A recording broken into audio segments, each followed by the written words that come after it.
chance. Wilton makes a run ahead of it. Bergkamp suddenly changed pace through the centre.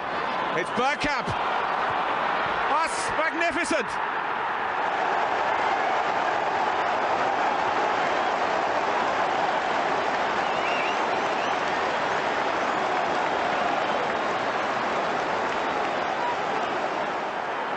The move, and then this, which left Dabby's ass totally stranded. Hello and welcome to a Bergkamp Wonderland. We are still an Arsenal podcast, although that would be hard to believe if you've been listening for the last 5 weeks.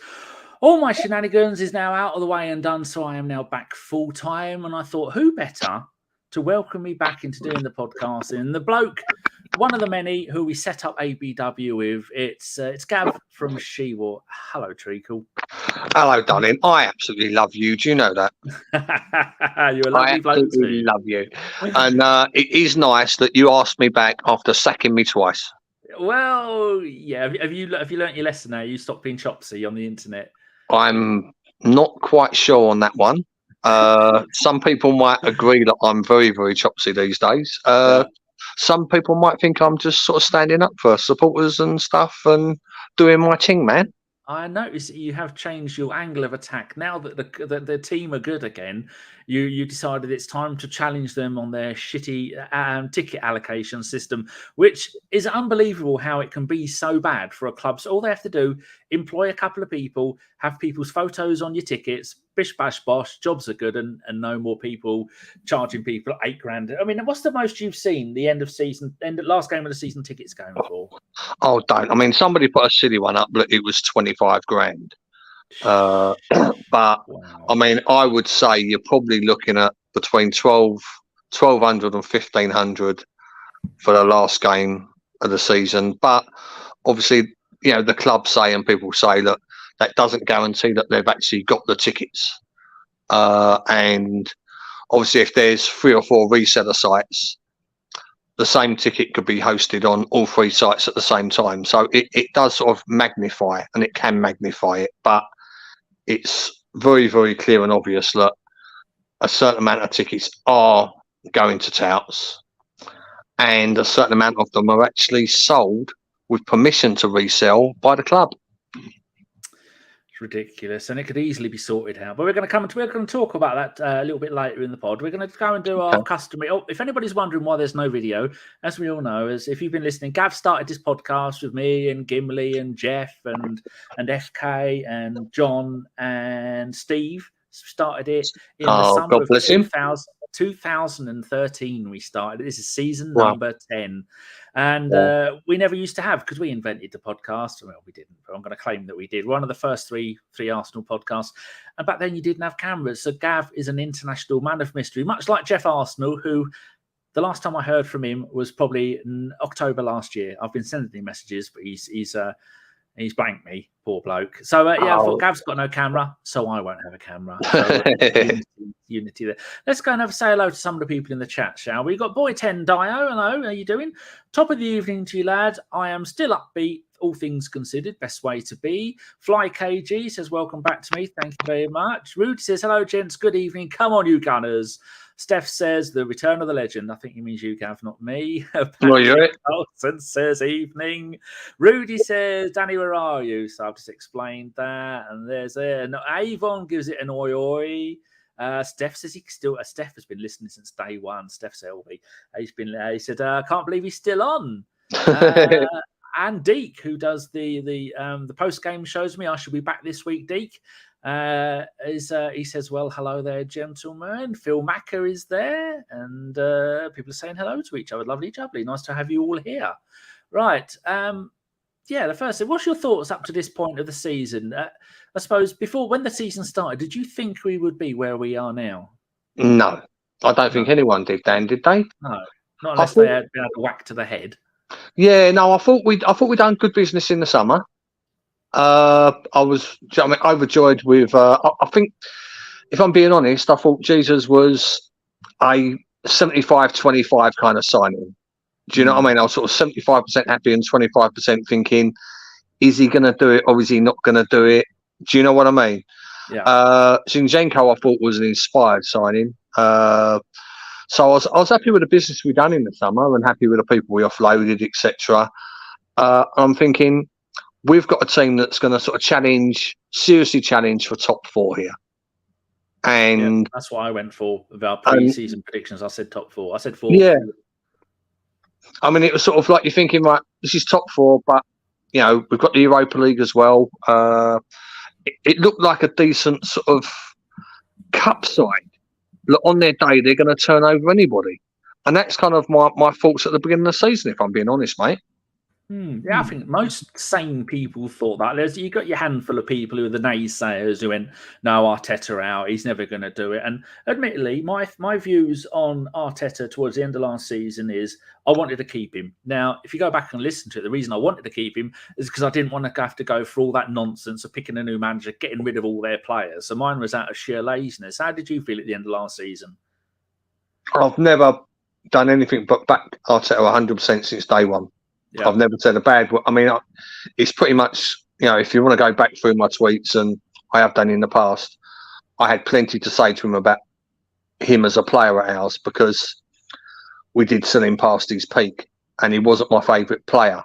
Because obviously I'd watched him at Glasgow Rangers and I used to watch him at, I used to see the goals he used to score for Everton. But I think we signed him as a player. Big fish, little pond there, though, wasn't he? Yeah, but I mean, he done a great job at Rangers. He done a fantastic job at Everton. He had 2 very, very serious injuries, which sort of slowed him up. He went from an attacking midfielder to when he came to us, which was after Wenger's panic buys after we got stuffed somewhere 6-2 or something, right? And I mean, Arteta was the sort of player that we could have done with sort of 2 or 3 years before that. Do you know what I mean?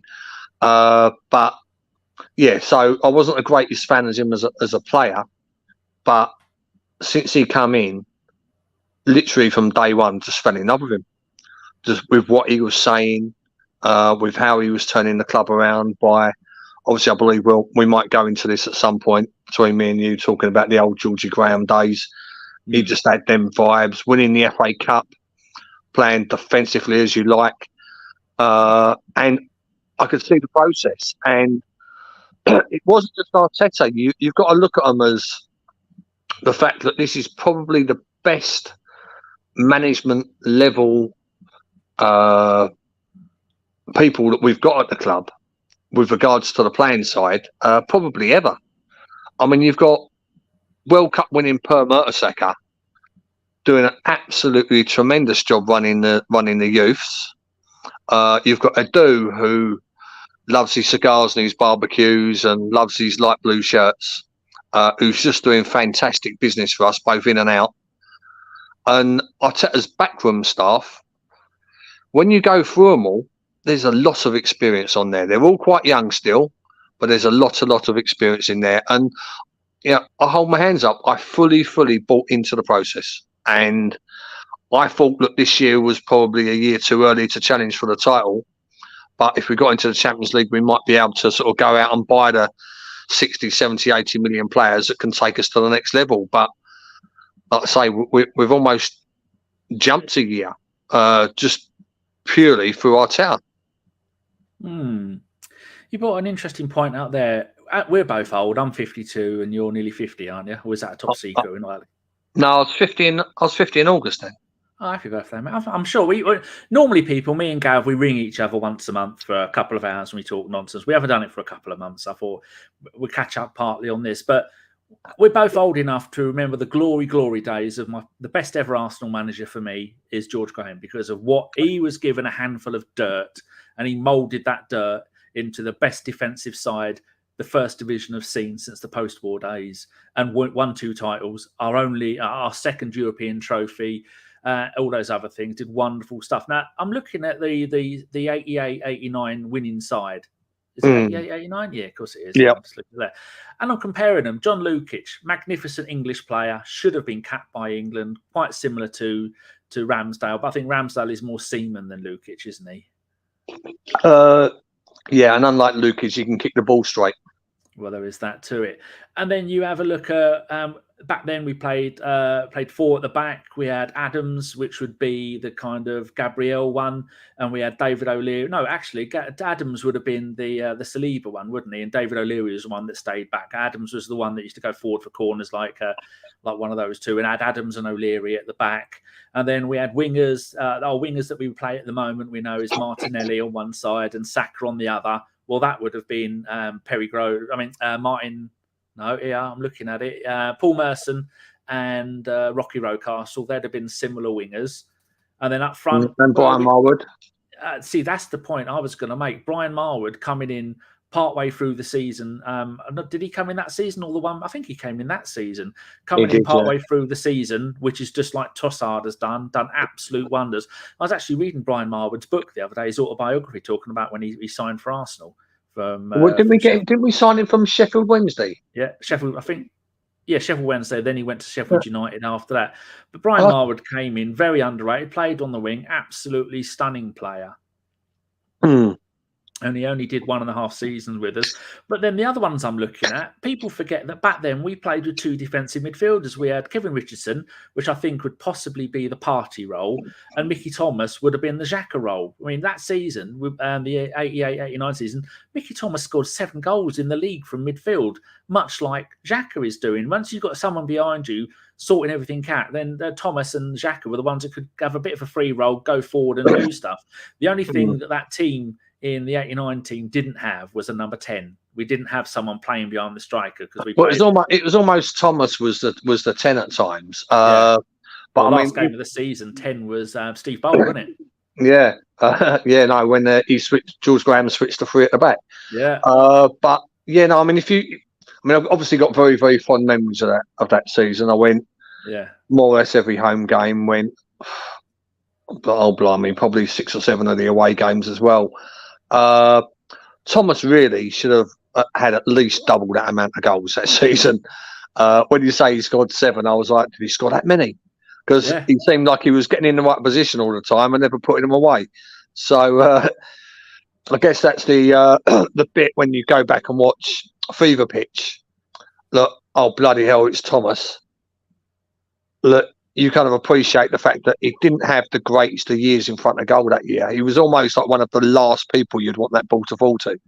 Yeah, it was. I'm just looking at that season. I went to the 88-89 season. I went to 11 games, 2-2 all at home, 2-2 Southampton, 2-1 QPR, 2-0 Coventry, 2-1 Man United, 2-0 Spurs, and then 2-1 West Ham, because we played West Ham in the league and then the FA Cup a little bit after.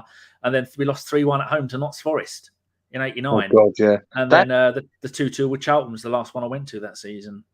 That QPR game, the 2-1 game, right? Yeah. At that time, I was working on a building site, and one of the lads on the building site was with Hilliard's old man. No. It was the building site after I worked with Dave Hilliers. That once that job had done, I moved to another building site. Yeah. And there was a QPR fan on there, like I used to chat to and all that. And he said, "Oh, you're going hybrid Saturday?" I went, "Yeah, of course." Blah blah blah. He went, "All right." He said, "I'll see you in the ground." I went, "All right." I said, "Look, I'll go in the clock end by the fence. Come and find me." So anyway, the whole game, there's the old bill had there was the big fence and there was like a tape with about a metre cordon between them, sort of thing. So all first half we're slagging each other off and just having a laugh, taking a piss out of each other and all that. Half time, we both went down the front, sat down and had a chat. And the old Bill was sort of looking at us thinking we was like going to meet him down to try and arrange a tear up. Do you know what I mean? So that was funny. But I always remember that game. We just sort of sat down and like 45 minutes of like giving each other abuse. Then we just sat down and had a chat like mates. But do you see Chelsea are losing 1-0 and Ben Chilwell has had a straight red? Come on, Lampard. Come on, son. Get Frank doing one. I was listening to the Totally Football podcast with James Richardson today, and he said Frank Lampard has come into Chelsea and he has solved their problem of not finishing chances. And they went, "How's that?" He went, "We're not creating chances." They had one chance in the last game, so they're 1-0 down. Wonderful. Oh, that's a shame. But there are so many similarities between the George Graham early days of George Graham and winning the title in his second or third season. I can never remember. His first, like I set out, it's his third full season. Yeah, that's what I thought. Yeah, because he came in from Millwall. I didn't realise he'd won something with Millwall until I looked at it. I can't remember what it was. It might have been the Division 3 title or Division 2, something like that. Division 2. Yeah, there's so many similarities between them. But then you look back at that and you think Alan Smith scored 23 goals in 36 games for us in that league season. And then at the moment, I think the thing is we've got 14 different Premier League goal scorers. Now, I think I looked at that and that's every single position apart from goalkeeper. And that 88-89 season, we had 4, 5, 6, 7, 8, 9, 10, 11, 12, 13, 14 different league goal scorers.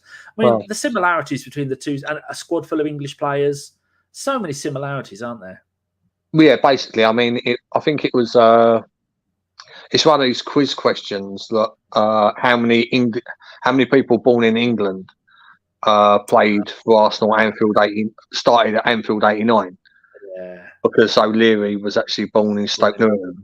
Yeah. So it's there's so many similarities purely for the fact that George Graham he come into a team which had big, had the big boy Charlies in there, big name Charlies. Kenny Sampson, Viv Anderson, Charlie Nicholas. Yeah. I mean, I used to love Viv Anderson. Do you know what I mean? I thought he was an absolutely fabulous player for us.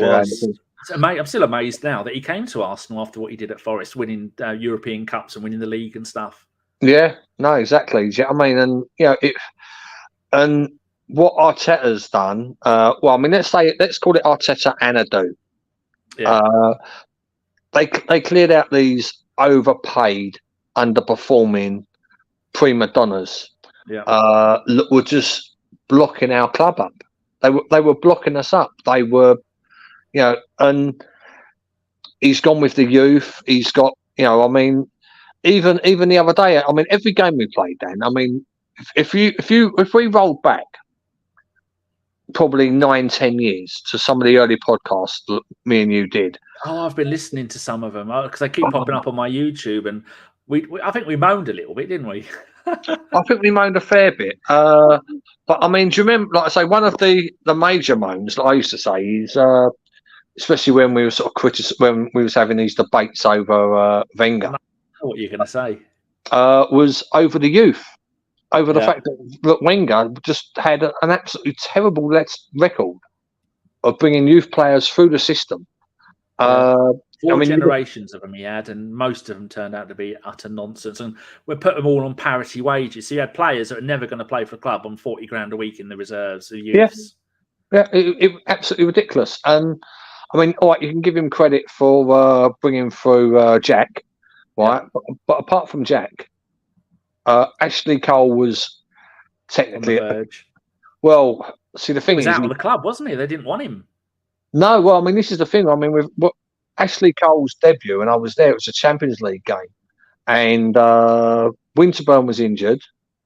Our second choice left back, which I think might have been Silvino, had passport issues. Aye. And literally, Ashley Cole was the only left-footed player left in the squad. Wasn't he on loan at Palace and we recalled him? I can't remember, to be fair, but I know he came in. He had a fabulous game and never left. He wasn't even a left back, was he? As a kid, he was a forward. He was a left winger. Yeah, it was a left winger, but he was literally the only player that they could call on who had a left foot. So Wenger played him. Wenger had no communication with the youth sides. He had no communication. He never went to the youth training ground. He never watched them play. I know that for a fact because obviously I've got mates who religiously go every single youth game as well and did back then. But now we've got the link up because you've got Arteta speaking to Jack all the time and speaking to Pearl all the time. And you look at I watched the under-18 game in their semi-final against Man City, which Man City are a top youth team. How we won that. I don't think we would have beaten with 11 versus 11. But it was a red card, so Sodom. But was you on about the one from a couple of weeks ago or last week? Yeah, the one that we scored right at the last minute of the FA Cup, FA Semi-Youth Cup, and we scored in the last minute of extra time. Yeah. But I mean, Man City are clearly paying the youth players or their family a lot of money because there's a lot of free houses being given away somewhere. Oh yes, there's lots of free houses and lots of jobs that don't exist at the club and stuff like that. Do you remember, who was it? There was I heard that it might have been, I can't remember the player, but then one of the players signed for the club, one of the other clubs, and they gave his mum a job as a scout, and the only two players she recommended to the club was Cristiano Ronaldo and Messi, and she was being paid 300 grand a year as a scout or something like. Somebody in the chat I mentioned this a while ago, heard it on a podcast. You think, fucking hell, that's how they got away with it. Yeah, it's like I say. I mean, how Man City have been allowed to get away with it, and how they've got over 100 charges to face for breaching. It's over 300, isn't it? Oh, I don't know, mate. I just keep reading it's over 100 charges that have actually been accepted as proper charges that they've been asked to answer to. Yeah. So I mean, they've been bending and breaking the rules, but you only had to look at them, mate. They're the Man City youth team, right? I think the smallest was 6 foot, right? These are like 15, 16, 17 and 18-year-old kids. Yeah. I mean, you line them all up against each other, and literally all of them are sort of 3 or 4 inches taller than all of us, than all of our players. That's the way to do it in youth football, isn't it? Get a load of players that are really just boss the game with height and size. Well, the thing is they're also very, very good technical players. I mean, you think the fact that in that game, the Man City lad got sent off after about 10 minutes, and then we scored from the free kick. And for the rest of the game, it still looked like an 11 versus 11 game. Yeah. The Man City youth side are that good.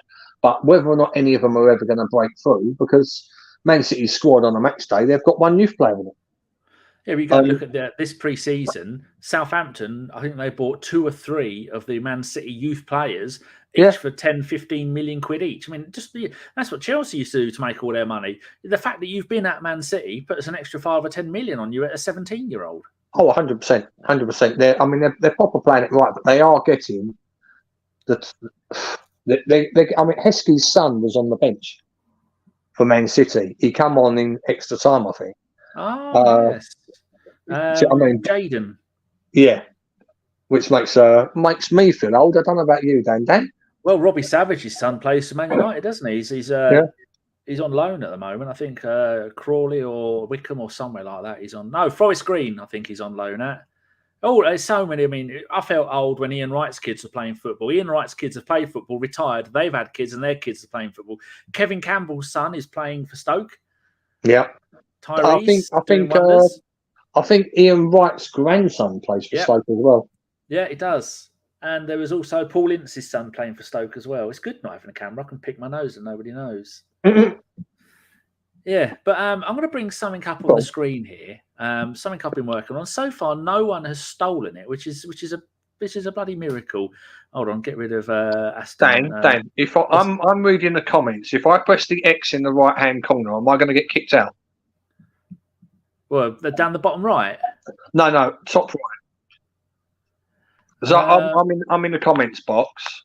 Yeah, or on YouTube. On StreamYard. Yeah. No, if I press I can't see where there's an X. You mean a star? Oh, okay. No, it's okay. No, it's fine. Okay, good. Right, I'm going to bring up a screen of something I've been working on. Right, here we go. It's on a window. It's no, it's not. It's on a Chrome tab. Here we go. Share that. Now then, boys and girls, mums and dads, cats and dogs. This is league only. And this is our run of games. Seasons down the left-hand side, across the top, games 1 to 38. Go down a little bit lower, and I've got them other ones. But on the left-hand side, you can see where it's gold. That means it's our title-winning seasons. And so look at that run, Gav. That's we've only had we've lost 3 this season, and we've drawn 4. And you compare that to some of the other seasons. If I just go and first of all, this season, we scored 72 goals. That's as many, more than we did in the last 3 seasons, and almost as many as we did in the 3 before that. But just that run, I'm going to go here, and I'm just going to go and delete a few, and then just put all the ones where we've won the title together. So I'm going to go and can I go and delete those? As you're deleting that, what is clearly obvious is too much time. comparing us to last season, we would win, lose 3 on the bounce, win, lose a couple on the bounce, win, lose 3 on the bounce. And the good thing about this season and what's been really, really good is they've actually learned to sort of handle that. Do you know what I mean? It's learned that one defeat isn't and doesn't turn into sort of like 3 on the bounce. And that's been like a major, major step forward. It has indeed. Now, I've leaving that 88 for me if you can, if it's not too late. Okay. The 87, 88. 87, 88, yeah. Okay, well, I was going to get rid of these. I'm still new with this thing. Delete rows 10 to 17. And I'll leave in 88, 89. There you go, people. At home, if you're not looking, I have got this season. I've got the Invincible season, the 01-02 season, the 97-98 season, which was my favourite, the 91 season. I'll get rid of the 90 because that was a nightmare. And get rid of the 90 season, delete row. And then we've got the 88-89 season and the one before that Gav wanted. So all I've got up there is our runs of games starting from the first game of the season, win, draw, or loss in different colours. And then in yellow, it is the on the right-hand side, Gav, I think that is the game that we actually won the title on. So in the Invincible season, we won at game 34. The 02 season, game 37. And then the 98 season, game 36. The 91 season, game 37. And then the 88-89 season, no surprise, last kick of the game, last game of the season. So what were you going to say about looking at that? Yeah, no, just going to the bottom row, which is the 87-88 season, which it was a shame really, because if you look at the results up until sort of week, I can't read the number, but it was probably coming up to around Christmas time. Yeah, game 15. Game 15. So yeah, probably just after Christmas time. We was in with a shout that season, you know. Yeah. And then we had that sort of dodgy run of 10 games, and then a lot of draws. But if we'd sort of continued in that vein, we could have won the league that year. But also, we were the holders of the League Cup that season, and we got to the final of the League Cup again that season in 1988. Lost 3-2 in the final to Luton Town because Nigel Winterburn missed a penalty. He should never have taken it. So that was a busy season for us. And that was also back in the time we were having good runs. So we're fighting on 3 fronts with a tiny, tiny squad of about 11 first-team players and then about 6 or 7 youth players that came in as well. Plus Charlie Nicholas was in that season before. Yeah. And as he was our main man and wasn't actually scoring goals all season, was he? No. I mean, and obviously it's worth mentioning at that time that was when there was no European football. Yeah. So the League Cup was taken highly, highly seriously by everybody. Everybody put a first team out for the League Cup. So to reach the League Cup final 2 years running was a good achievement. It's to compare it now, it's probably a bigger achievement than reaching the FA Cup final 2 years running now. It is. I mean, you look at the one, not just that, the goals we've scored. When we won the title in 91, we scored 70. This season, we got 72. In the Invincible season, we only scored 1 more goal. And we've still got 8 games left to go. And the season, the 02 season, we scored 79. In the 98 season under Wenger, the double season, we only scored 68 league goals. Now we've got 72. And pair that with the fact that we've only conceded 28 goals. I mean, our goals for and against record. And this is, Arteta's only just getting started, isn't he? Yeah, he's warming up, mate. He's still making mistakes. I'm not saying he's perfect. I thought his choice of substitutions and timing of substitutions against Liverpool were questionable. But if it had worked, they wouldn't have been questionable. But because they didn't work, they're questionable. And unfortunately, that's how football works these days. And yeah, but I say he's still learning. It's his first job. He's got the experience. He's got the backing of everybody. He's clearly got the dressing room. But yeah, he's not perfect yet. We're probably 5 years away from Arteta peaking as a manager, if I'm being honest. This is a point that I made. Yeah, I just made it bigger on the screen so people can see it, and I got rid of our logo. I was saying to someone's giving me some grief, some Liverpool fans or Spurs fans, and I made the point. I said, these kids, if they'd have had 2 or 3 years more experience as Premier League pros, we'd have smashed Liverpool 6-2. The only reason we didn't score those last goals is because they're still evolving as young men. Liverpool are past their peak at the moment, and they were lucky to get the penalty, and they were lucky to get that last-minute goal. We were by far people are already saying it's the game of the season with the way we were playing. We were absolutely stunning. It's much like last season we played Man City. We were the better team and they beat us. It's like Liverpool. We were the better team and they got a draw out of it. But I don't look at that game as 2 points dropped. I look at that game as so much wonderful experience for those players, and not many teams go to Anfield and get a draw. I mean, this season they're not the greatest team; they're still half decent up front, but they're a mess. But when it comes to North London derbies, games against Man United, games against Liverpool, form, league position, everything goes out the window, doesn't it? Yeah, no, they've got a very, very good home record this year. I mean, they beat Man City. It's just the way they're shit. Yeah, basically they're just terrible away. At home, they've got a very, very decent record, and I think most people would have accepted a draw and took the draw before the game kicked off. The problem was obviously we were so dominant in the first 35 minutes that you can't help feeling a little bit upset that we didn't follow it through with a win. So it's always the way. I mean, if it was the other way round and we'd scored a last minute goal to get the winner, last minute goal to get a draw, we'd all be delighted. So it is what it is. We move on. We're in a great position. Another little, people may know that I may realise I've got a little bit too much time on my hands at the moment. I've got another little screen for you, Gav. This one might make you smile. St Tottenham's Day. This is another one I've made, and so far no one has stolen it, which is an absolute miracle. I think I can make this a little bit bigger actually because there's not as much information on the screen. There we go. For people at home on the bus, I haven't taken the dog for a walk. I've got all of our seasons going down, and then left-hand side I've got Arsenal's points and positions, Spurs positions and points, and then the overall total of St Tottenham's Day. I've only gone back to the Arsenal double season of 70-71 because after that it's a bit of a mess. A bit of credit should go to Mike Pitt, who did all the history of this, and I just stole some of it and then put it into a form that I could understand it. But you look over St Tottenham's days over the years, where it's 37-14 to us. But then you look at the number of the Spurs have won it the last 6 in a row with a total of 32 more points than us in the last 6 seasons that they've won it. So far this season, we're 22 points ahead of them. I think we are 20 or 22, something like that. So we're almost going to wipe 6 years of those finishing above us. We're going to wipe that out in one season. And you look down some of these, the Invincibles years, we finished 45 points ahead of Spurs in the league. We won St Tottenham's Day on the 13th of bloody March. Unbelievable. Weren't even time to unmap the Easter eggs.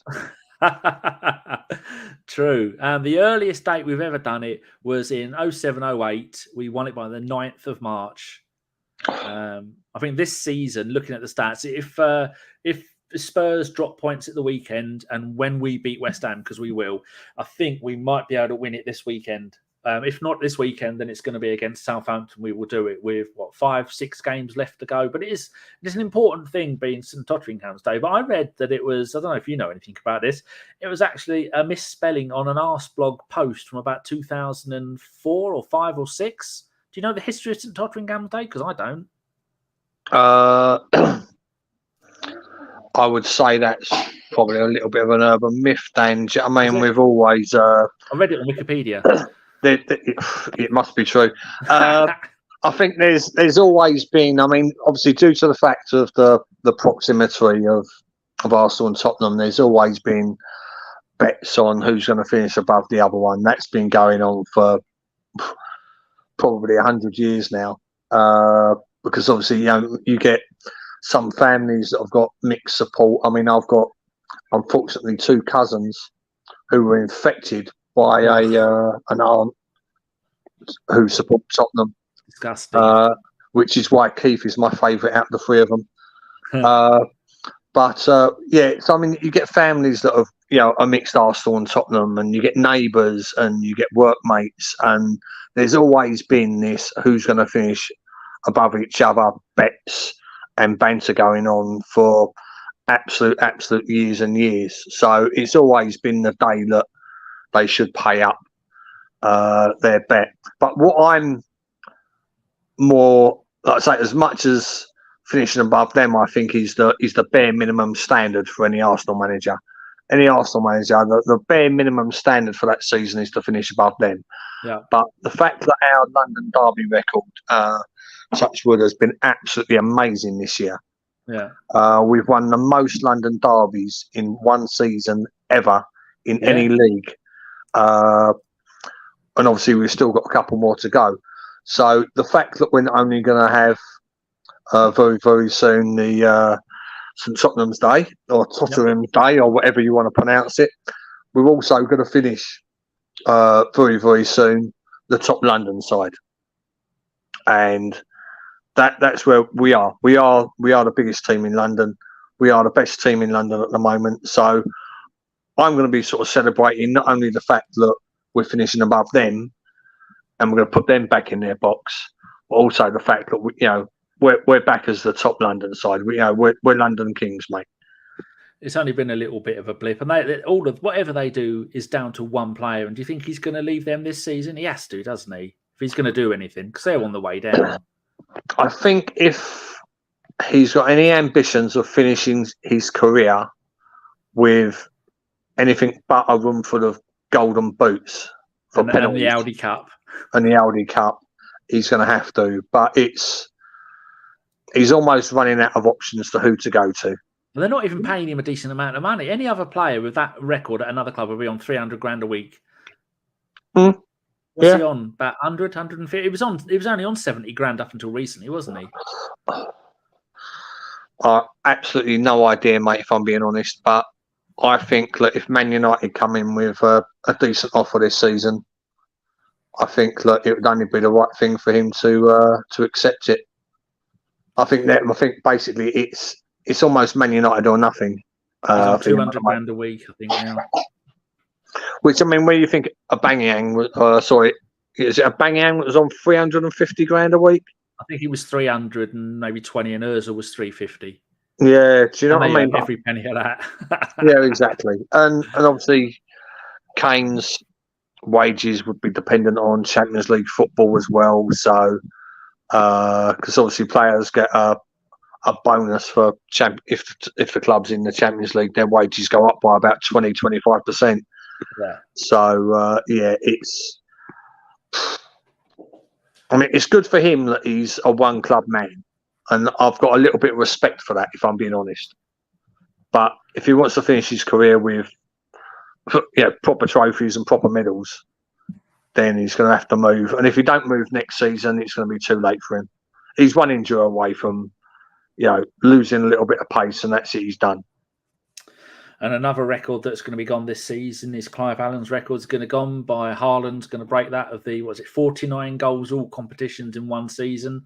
Haaland, I think, is now on 46, and they've probably got a dozen games left to go or something like that, because they've got one more league game than us. They've got FA Cup games, they've got Champions League games. Do you think that could be the thing that would help us win the title? The fact that they've got so many games to play in 3 competitions.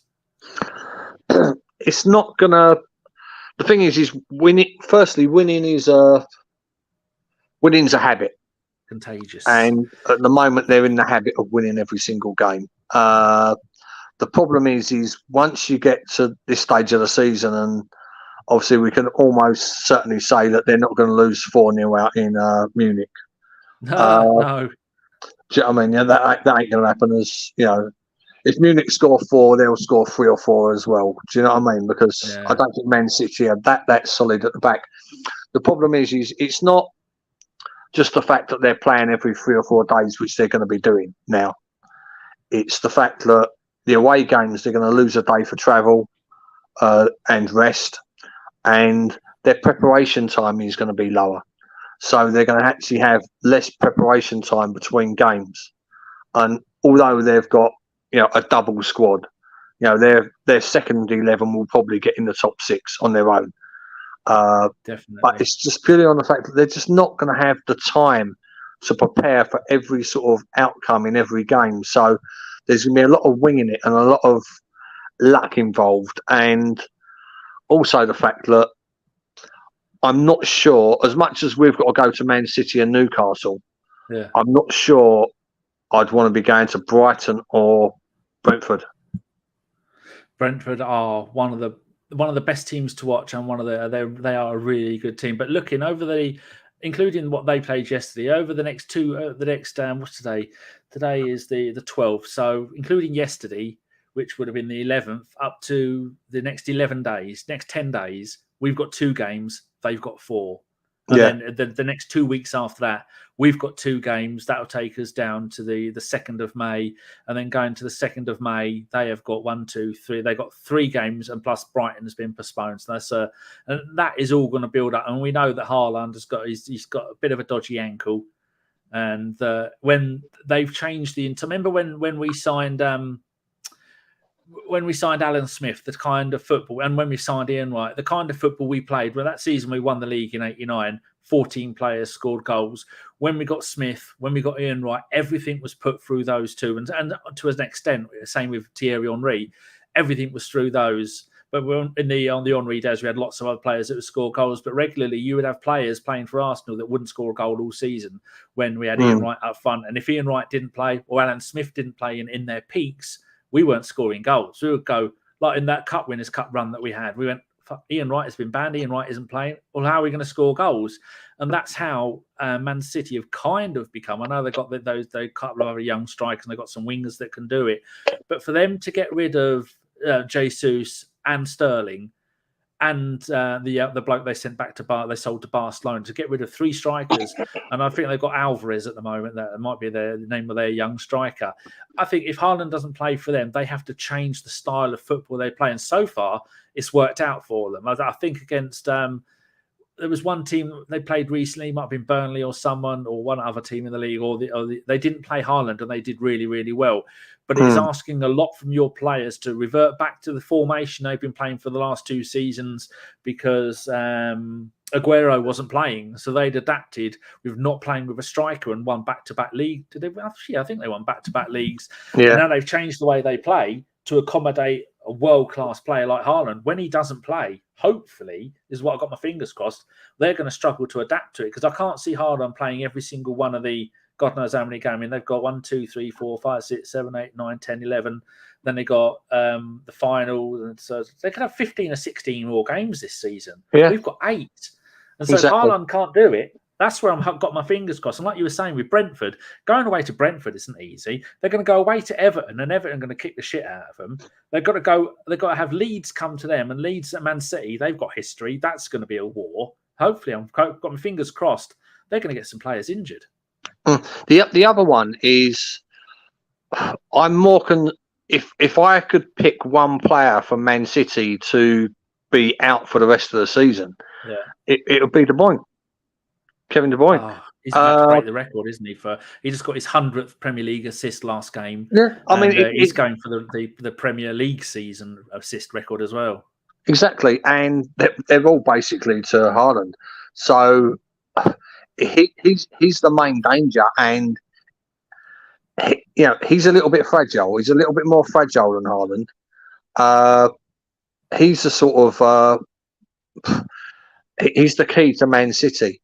He's absolutely the key to him. I don't know why teams just don't, sign up David Hiller and man mark him. It's can he play every single game? He just unlocks the whole way they play. And obviously Foden's a little bit injury prone this season, probably due to his age. And Grealish has his moments where, when he's not diving, I think he probably hurts himself more by diving than he does by getting kicked. Player though. But like I say, he's not 100% fit all the time as well. So, the more they're playing, the more it's likely, and it's that simple. It is that simple. It is indeed. Little quick spot quiz for you here. I've got the Premier League's most assists in the history of the Premier League. I've got the top 20. How many of the top 10 do you reckon you can name? You've seen them all play because they're all Premier League. Oof. I was surprised by number one and how far ahead he is of everybody else.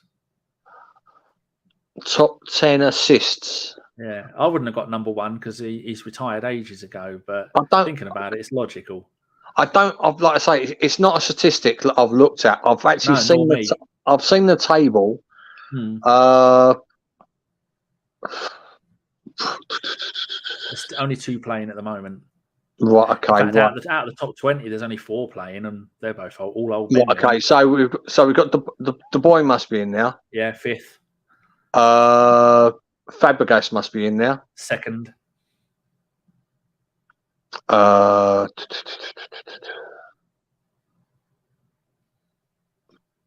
No, there's no other Arsenal players, is there?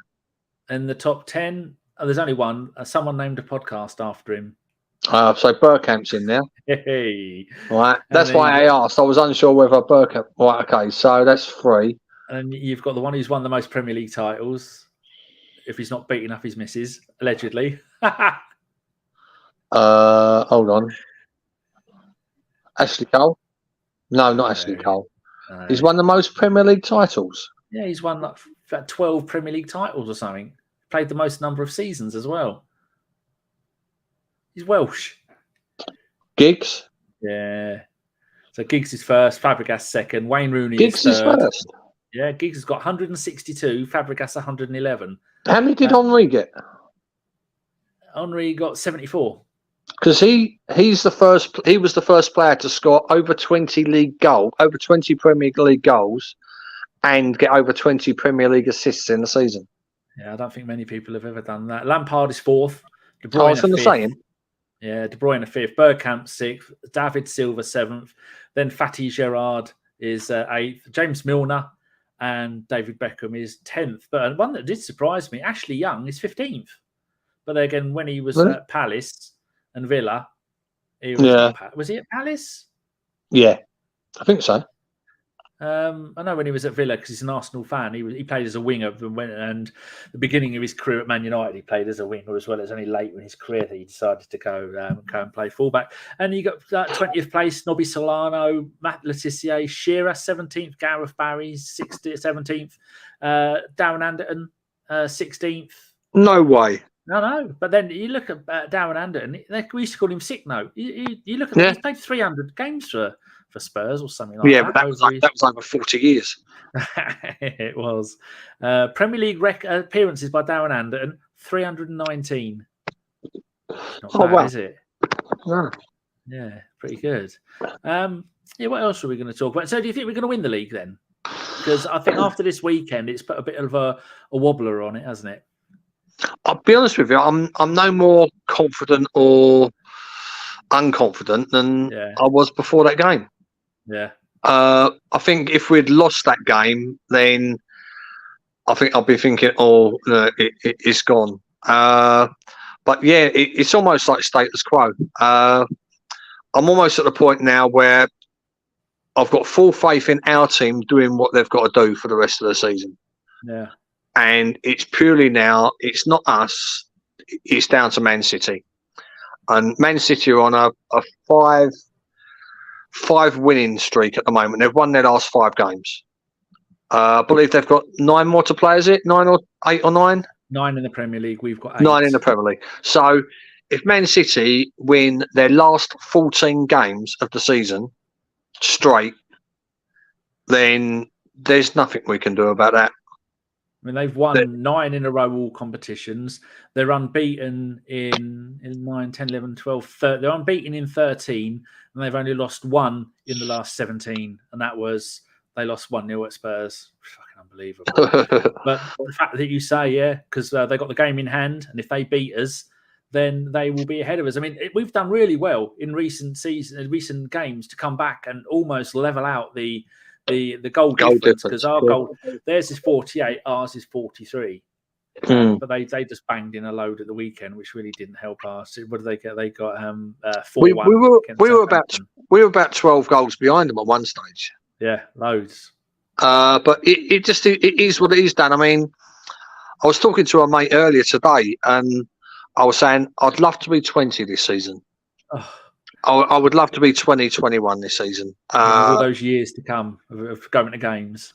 Yeah, and well, not only that, it's just purely on the fact of the excitement levels, because they've had to put up with their whole childhood of an FA Cup here or there, and their parents talking about, do you remember when we won the league? They haven't had the years that we've had. Do you know what I mean? This is their 89 season, and again, like I say, talking with a bunch of old moany gits like me who in my little group chat every day, and everyone said, look, you know, if we win the league this year, it's a greater achievement than 89. It's a greater achievement. Just 89, there was only one opposition, Liverpool. Yeah. This season is 5. It would just be such a greater achievement, because, you know, the season before we had a decent side that just sort of fell apart after sort of Christmas, January time.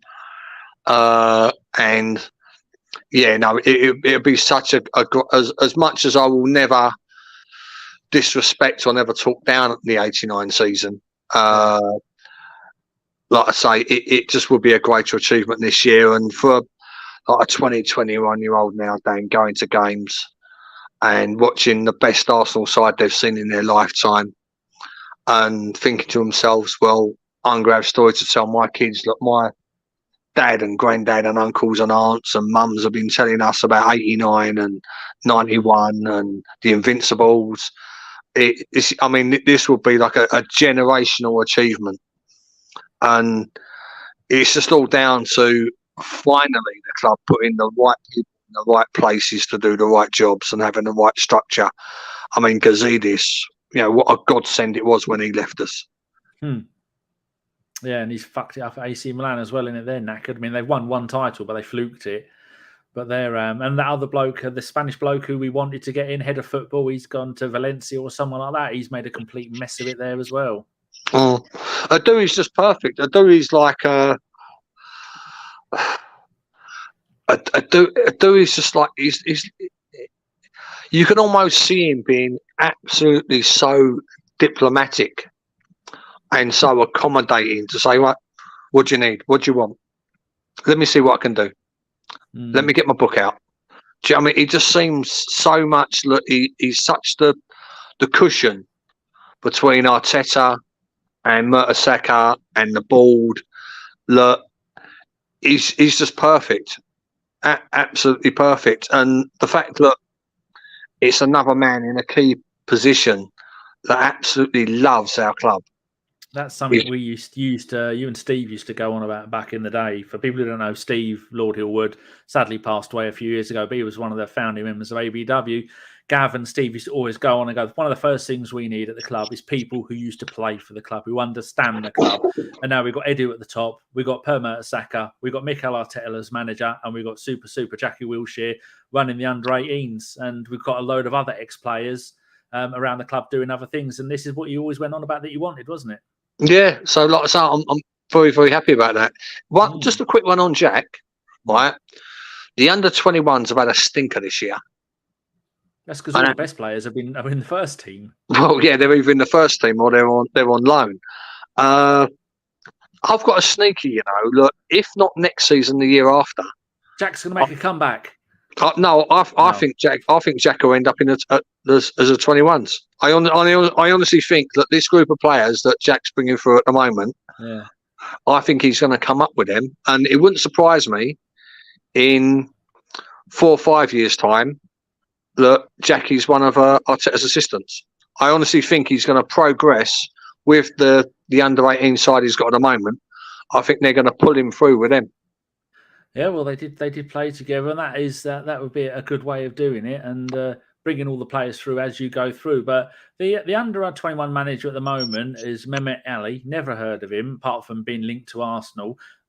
He definitely didn't play, because I'd have remembered a name like that. Do you know anything about him? He's done a great job with them. Yeah, no, like I say, I mean, he's probably. I mean, it's really probably really bad. Look, the fact that all the best players are getting pulled from the under-21s. Probably so hard for them. Yeah, I mean, so you can't really criticise the fact of how many players that he could play, but he can't play, and he's not getting to train with them because they're training with the first team. There's all sorts of issues that he's got. But I mean, his issue is to keep them fit and train them like the first team, are playing. So it's very hard. It'd be very hard to judge him. But the fact, I think, we're like, if we lose the next 3 games, the under-21s could go down. They could get demoted. I'm just looking here. He started his management career at Spurs. He was the youth coach from 13 to 19. Then he was assistant manager for the under-21s at Reading. And then he was the manager of the under-21s at Reading. And he joined us in January 2022, which is why I've never heard of him. Mm. Like I say, he's only 36. Yeah, I mean, it's probably very unfair criticism. And he's probably a very good coach. And he is, at the end of the day, following orders. Like I say, he's losing players left, right, and centre because of our slimmest size squad. You've got to think that half of these players are playing with the first team every week. Mm. But like I say, you've got to sort of imagine that the way Jack's done, how well he's done with the 18s. Yeah. Will sort of like that might be his pathway upwards. Do you know what I mean? It's continuity, isn't it? That's what you need at a club. Just looking at the leagues, the under-23s league, the under-21s league, they've changed it again. There's only 4 more games to go in the season. Arsenal are 7th on 29 points. Only 2 go down. Leicester are down because they've only got 12, and then below them is Spurs are on 21 points. So we're not going to go down, which is really good. And looking at the under-18s side season, which is a little bit harder because, like we're saying, all the best players are coming up on the bench, and having 7 players on the sub bench as well. That doesn't help these teams. Arsenal are 8th in the league. Doesn't say how many go down, but we're 4 points ahead of the team in the relegation place, Villa, and we have got 4 games left to go of the season. But we've had a terrible run of results. But it's not about winning games when you're playing at that level. It's about becoming the player that you will be in the future. And playing under a manager like Jack Wilshere, I mean, on your first day, you've got to look at him and go, my God, if you're an Arsenal fan, go, that's Jack Wilshere. That's the man who got 5 man of the matches in a row playing for England. That man it made the Arsenal tick for years and got no protection from referees, which is why he's manager at the age of 31 and not playing. Yeah, I mean, the thing is, what when it comes down to that, it's the youth setup is very sort of flexible. I mean, if you go to look at the side that Jack played in the semi-final against Man City, one of them has played for the first team already. Manwari. Koza Dubry's been on the bench for us, and a lot of them are playing above their age group in the 21s. Ferdinand looks like a decent player as well. So when you go to judge a youth side, really, especially the under-18s are judged on the FA Youth Cup. That's where they're judged. That's where every player who was under the age of 18 as of the 31st of August last year, that's where every club polls their players in. But a lot of the better under-18s are playing for the 21s because the 21s are training with the first team and getting time on the bench and going away and travelling with the first team and stuff like that. So it's very as you said, the youth setup is really to sort of help the first team, and especially under 18s, it's more of they'll play like a left back, left midfield or left wing, just so that he knows what it's like to play in that position. They'll used to do a lot of that, didn't he? And George Graham. Well, Wenger used to play a centre midfielder at left wing just purely for the fact that he didn't know what else to do. It's with the youth setup. It's all very flexible, and results aren't the main thing. It's performance and learning and growth and blah blah blah. And it's like I say, it's probably unfair to criticise the under-21s manager, but I do feel in a couple of years' time that's where Jack will be. FK, who invented AV along with us too, and a few others, says he's in the chat. What a pairing here. Danny with his smooth tones, Gav chatting away, brought me into podcasting. Those were the days. And he's followed it up with another message. Just lacking Gav shouting Wenger or Wenger out. Do you want to give a quick Wenger out? No, he's gone, mate. History. Love you, FK. Oh, FK said, Danny, do me a favour, join me for a late night latte. Yeah, I'd love to. Be good. You should do, mate. Come on and join us. Yeah, I've been a busy. Come on and join us. I'm back doing podcasting now. I've been away for 5 weeks. Missed it. And some of ABW have tried, and some of ABW couldn't give a fuck. They're all fired. What else were we going to cover?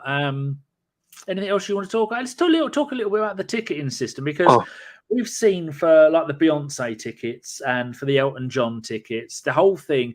I'm sure there was a football club recently that said, when you get tickets, we're going to put your photo on the ticket, your name, your address, so nobody else can use it. Arsenal should do that and then hire a couple of people, 30 grand a year, and say on match day, if you turn up at this ticket office with that ticket with the other person's name on and with the other person's ID or something like that, that is the only way you can check it. You can change it. I mean, because it's ridiculous that you have got fans now.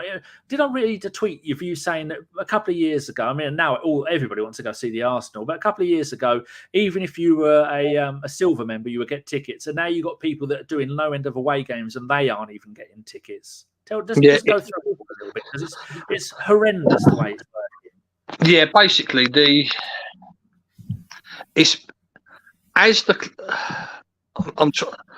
should I just go for the history of it all? Yeah. Do what you want. I'll go for the history of my history, right? I mean, I was a junior gunner, 86, 87. When I went to as an adult, I was a travel club member. I think my first travel club membership was 88, 89. I've still got the membership card with me looking very handsome. My first season ticket was 87, 88. Oh, bloody hell. And anyway, so up until the North Bank got knocked down, you didn't need a season ticket. You just turned up, paid on the door. When the North Bank got knocked down, I went a couple of games, and by about sort of 1990, I was in the clock end, and I went a couple of games at the start of that season with no North Bank, and I was just sort of surrounded by people that I didn't really have any attachment to.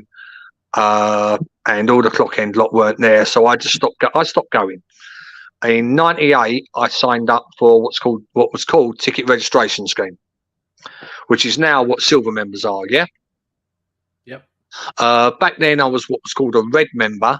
What was called ticket registration reserve list. Now, what that meant is when games didn't sell out to people on the silver list, let's call it ticket registration / silver list.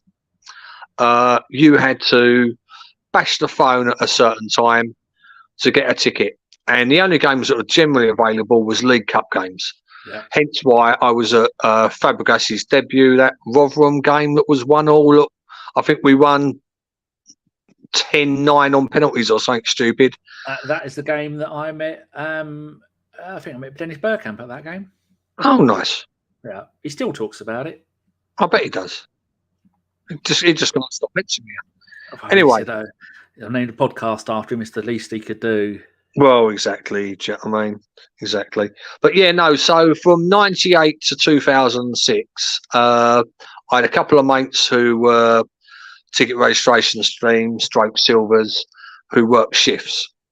So between the three of us, we shared these two registration schemes, and they got basically 9 out of 10 of the games. So all the Premier League games, all the Champions League games, and they'd probably miss like 1 or 2 games a year. Yeah? Yep. When we moved to the Bowl, I was upgraded to a silver membership. At that point, the club are now saying that there was 30,000 people that were silver members, yeah? Yep. So they upgraded 30,000 people to silver members, and including the family How enclosure. much is it? How much is it? At the moment, I think I have to pay £45 a year to be for a purple membership because I have to sit in the wheelchair spaces, and then I could pay that and never get a ticket. Well, when it was ticket registration scheme at Arsenal, it was £22 a year, but every time you booked a ticket, they reduced the price by £1. All right, that's good. So if you went 22 games in a season, which was possible because we was Champions League and blah blah blah, it was actually free. When we moved to the Emirates, it was, I think the first year was about 30 quid, and the allocation was about 6,500 tickets. So I went Bergkamp's testimonial game, which was a reduced capacity game. But there was no problems with a ticket there. Still got a T-shirt from that game, still sealed in its bag. I gave it to my mum's cousin. Yeah. To give to his kid. Yeah. And he kept it himself. Scumbag. I've still got the Champions League final one and the last games at Highbury ones, all still sealed in their bags. I've got two of them actually. I've got two Champions League finals still sealed. You didn't even fucking go. I was in Paris. Oh, for you? I didn't see you. Well, there was about 150,000 on the stand. Had you had a few shandies? Yeah, it was 3 days of absolute mentality. It was absolutely mental for 3 days. I'll stop interrupting. Get on with the stories. It's interesting.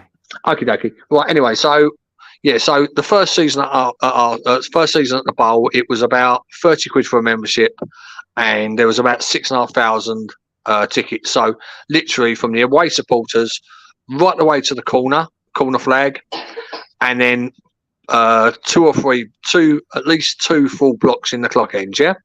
Also, when we moved to the Bowl at the Highbury, for all those years I was going, a wheelchair season ticket and my carer £0. When we moved to the Bowl, my season ticket was half price and my carer got in for nothing. Still a bargain for me, but it just shows how much they decided to ramp up prices and start charging more for everything. Yeah, no, exactly. Anyway, about. I mean, like I say, so I went the Bergkamp testimonial, which I think it was 3/4 capacity, because when you get a new stadium to pass its health and safety regulations, they have to do limited capacity games building up to full capacity. So they've done like a training session where I think they just had the West Stand open, upper and lower. They did Brazil, Argentina that I went to.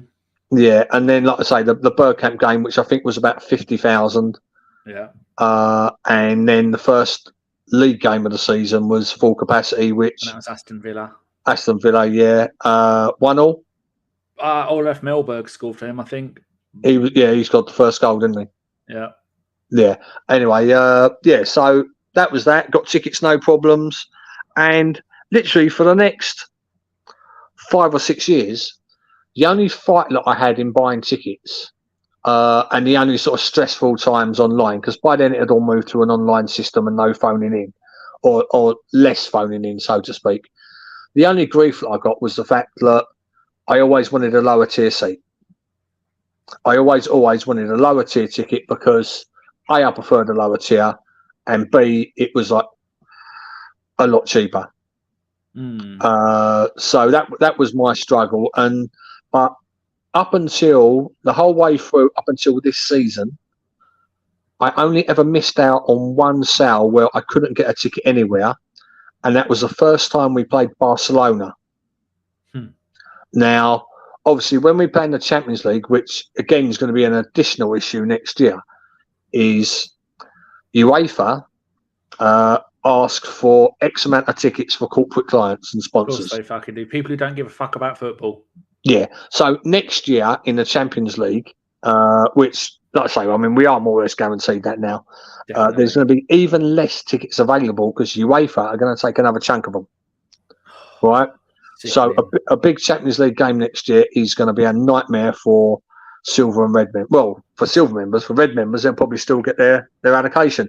But anyway, yeah, over the years, the club, as opposed to the red, which was original like this reserve list, you go to shit League Cup games against Rotherham, they started giving the red members a set allocation per game, which started at 500, then went to 1,000, and now it's up to 3,500. Now, in the summer of this year, the membership fee for red members went down by £5. The silver membership went up, and it's now 49 quid, right? And that guarantees you nothing apart from a welcome pack. Well, basically, what we've done is from 30 quid for 6,500 tickets. This season for a silver member, it's 49 quid. And for a Premier League game, there's approximately 2,000 tickets. So they've cut it. So, and this is what really winds me up at the moment. This is why the club stopped talking to me and cancelled 2 meetings with me. It was because I was just asking them questions they didn't want to answer, like, why did you increase the price of silver membership when you knew that the allocation had gone down by that much? Yeah. Because what the club also did at the start of this season was the year after COVID, the first year back, they offered any season ticket holder a year's season ticket holiday. So whether or not they'd been ill through COVID, whether or not they'd lost their job, whether or not they were elderly or had health reasons why they didn't want to sort of mix for a while, and they gave them all a holiday for 1 year, and they could get their season ticket back the following year. Yeah. Yeah. What the club did is they then sold. They're saying only 500. I'm thinking they're telling porky pies. They then sold those season tickets to people on the understanding that you've just got this season ticket for 1 year. Oh. Now, at the start of this season, they gave everybody who's had a year's holiday who wanted to come back, they got their seat back, yeah? Yeah. And everybody who had a COVID season ticket was relocated to another seat if they wanted it. Right. So that also decreased the allocation to game-by-game sales by at least 500. The club are admitting 500. I think it's closer to 1,000. So from there this season, it was, to me, it was obvious. I mean, I probably only, I go about half a dozen times a year. I'm not going to admit I go every single game. I can't afford to. I've got family and all sorts of stuff. But what I do is, because the sales are normally 10 o'clock in the morning or on a Monday or Tuesday, in my little group chat, I've got a mate who's a van driver. I've got a mate who's a sales exec. I've got a mate who's an air traffic controller. I've got a mate who's doing lots of work in Germany at the moment. And between us, I've been helping everybody book up the tickets for the games that they want to go to as well. Yeah? Like I say, any group of Arsenal supporters is doing the same. You help your mates out. So I've been literally in every single sale this season. And after about 2 or 3 games, I was just sort of looking at it and thinking, there's something not quite right about this. There's just not the tickets there. And the club realised it, and around October time, they capped how many tickets can go to the UK Ireland supporters clubs and the overseas supporters clubs. So they capped them to 650 for UK and 350 for overseas. Is this going back to like the old days where you'd say, why would they want regulars going? Because they're not going to buy a scarf, a kit, a hat, and lots of food. No, basically, the problem is it's almost been the perfect storm this year, because we've got probably the best side we've had in, well, God knows how many years, 16 years. Yeah. Combined with the fact that it's the lowest amount of tickets available on a game-to-game basis, and especially with the silver members, if you think we've gone from 6,000 to 6,500 tickets per Premier League game, and at the moment it's only about 2,000. That's why the club can come out with its unprecedented demand. But the way they've set this up by giving the red members an allocation of 3,500 and take that directly out of silver members, and take the COVID season tickets was also taken directly out of silver members. And you've got to bear in mind that silver members, Dan, the minimum a silver member has been a paying member every single year of the club has been 15 years. Right. So anybody that, you know, any adult over the age of 33 that's been a member since they was 18 have been screwed by the club for tickets this year. And they've gone and cut it down to $6,500. From an allocation of from 30,000 people going for 6,500 tickets, yeah. Where basically I never had a problem buying a ticket ever, apart from one game. So this season, where you've got 30,000 people going for about 2,000 tickets, and my issue really is the fact that a lot of silver members, I know quite a few silver members that live abroad, or live in Northern Ireland, or live in Ireland, and they come over half a dozen times a year, and they've got their silver membership, so they can book a ticket up, they can book their hotel, book their flight, and they're all quite happy and all quite comfortable doing that, and they've been supporting Arsenal the same way for 15, 20 years, yeah? Mm. Now they can't book a ticket. It just completely frustrates them because the allocation's been given to newer fans. And what the club did, which I think has been very, very rotten of them this year, is they never stopped selling red memberships. Even though no one's got a chance to get, you've got fuck all chance of getting anything. Well, the red membership uptake is probably doubled. Is that the one where there used to be, I'm number 140,000 on the list or something? Yeah. And they're still selling those, even though that means you've got no chance of getting a ticket. They were still selling red memberships on Bank Holiday Monday, so that people that could buy a red membership, if you was that way inclined and was a tout and had, you know, paid your money for a decent bot, you could buy a red membership on the Monday under a complete fake name and fake address. Yeah. On the Tuesday, you could have bought a ticket for Wolves at home the last game of the season. And the club have actively encouraged people. They was running adverts on Instagram for red memberships on Bank Holiday Monday, the day before the last ticket sale of the year. So people are paying 30 quid for a membership, which expires on the 31st of July. Yeah. Just in the hope that they could buy a ticket for the Wolves game. The club of basically, with regard, and it's unfair to, because I mean, there's people out there that have been a red member for like 12, 14 years. And it's unfair on them as well. So when the new person buys a new red with a fake everything just to get a better chance, do they have more of a chance of getting a ticket than someone who's been a red member for a decade? They have exactly the same chance. All right, so all they have to do is just go and set up 50 fake accounts, and you've got 50%, 50 more chances.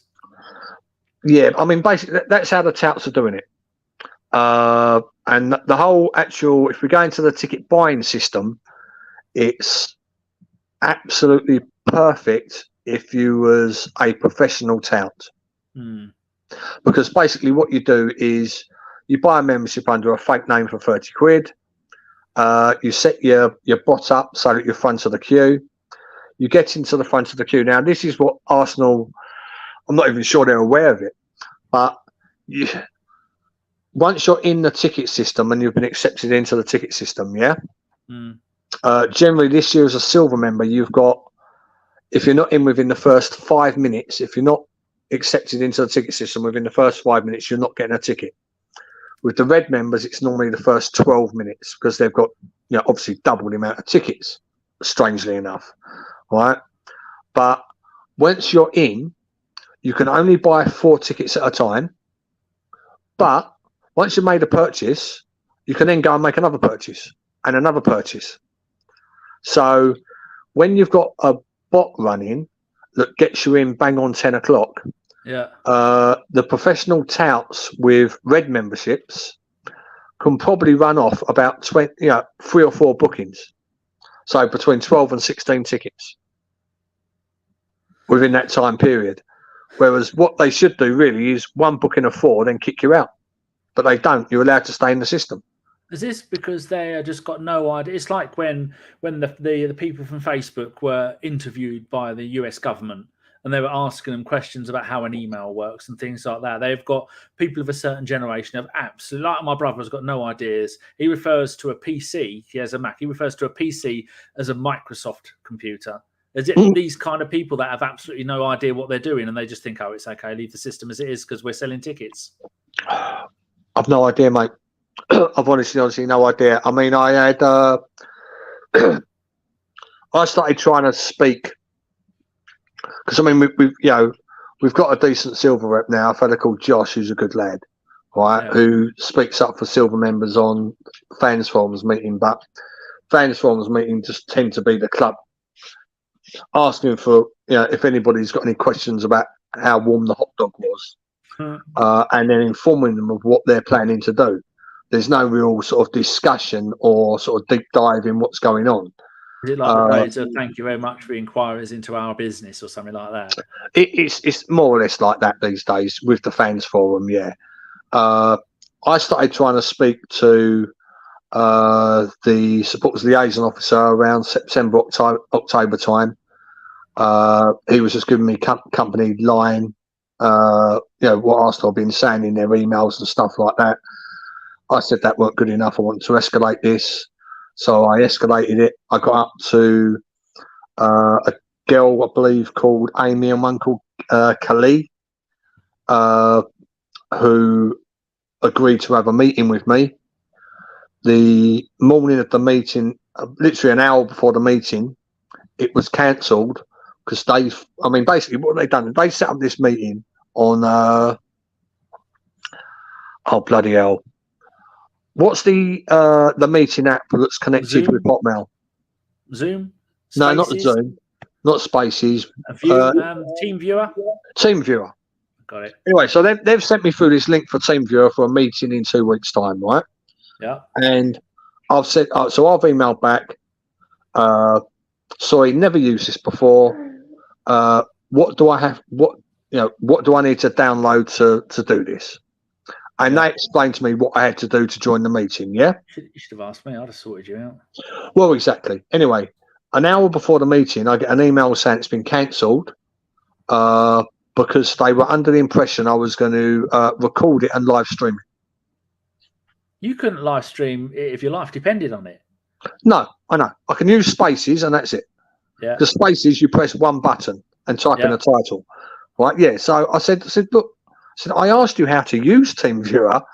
Why the hell do you think I would, how the hell do you think I would work out the technology from there to be able to live stream it? Anyway, so they said, okay, well, we'll set up another meeting, but we'll include the silver rep, Josh. Yeah. I went, okay, that's fine. And then they said, can we have a list of questions you want answered? I went, okay, no problem. So me and Josh spent a while putting these questions together, asking them what's going on, yeah? And it wasn't just about silver members. It included the silver senior members as well, and the silver members that were supporters clubs.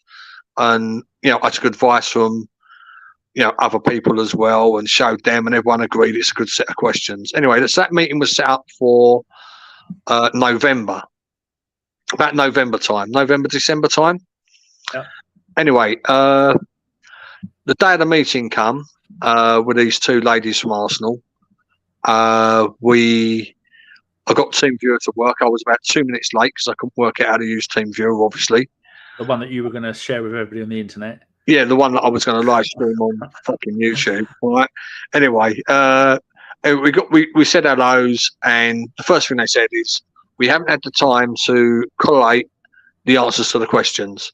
So what we'll do is we'll have a sort of little get to know you meeting, and then we'll reschedule the next one another time. Anyway, 10 minutes into the meeting, my partner's ringing me and my phone's going nuts. So I made my excuse and said, look, I've got to take this call. Anyway, so I've answered the phone. It's about 3:15, right? So anyway, I've answered the call.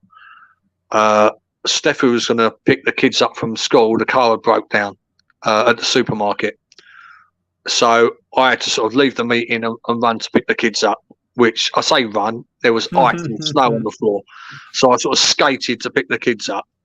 But like I say, it was basically agreed from the beginning of that meeting that because they hadn't got all the information. It'll be rescheduled anyway. So I said my goodbyes, picked the kids up, blah, blah, blah.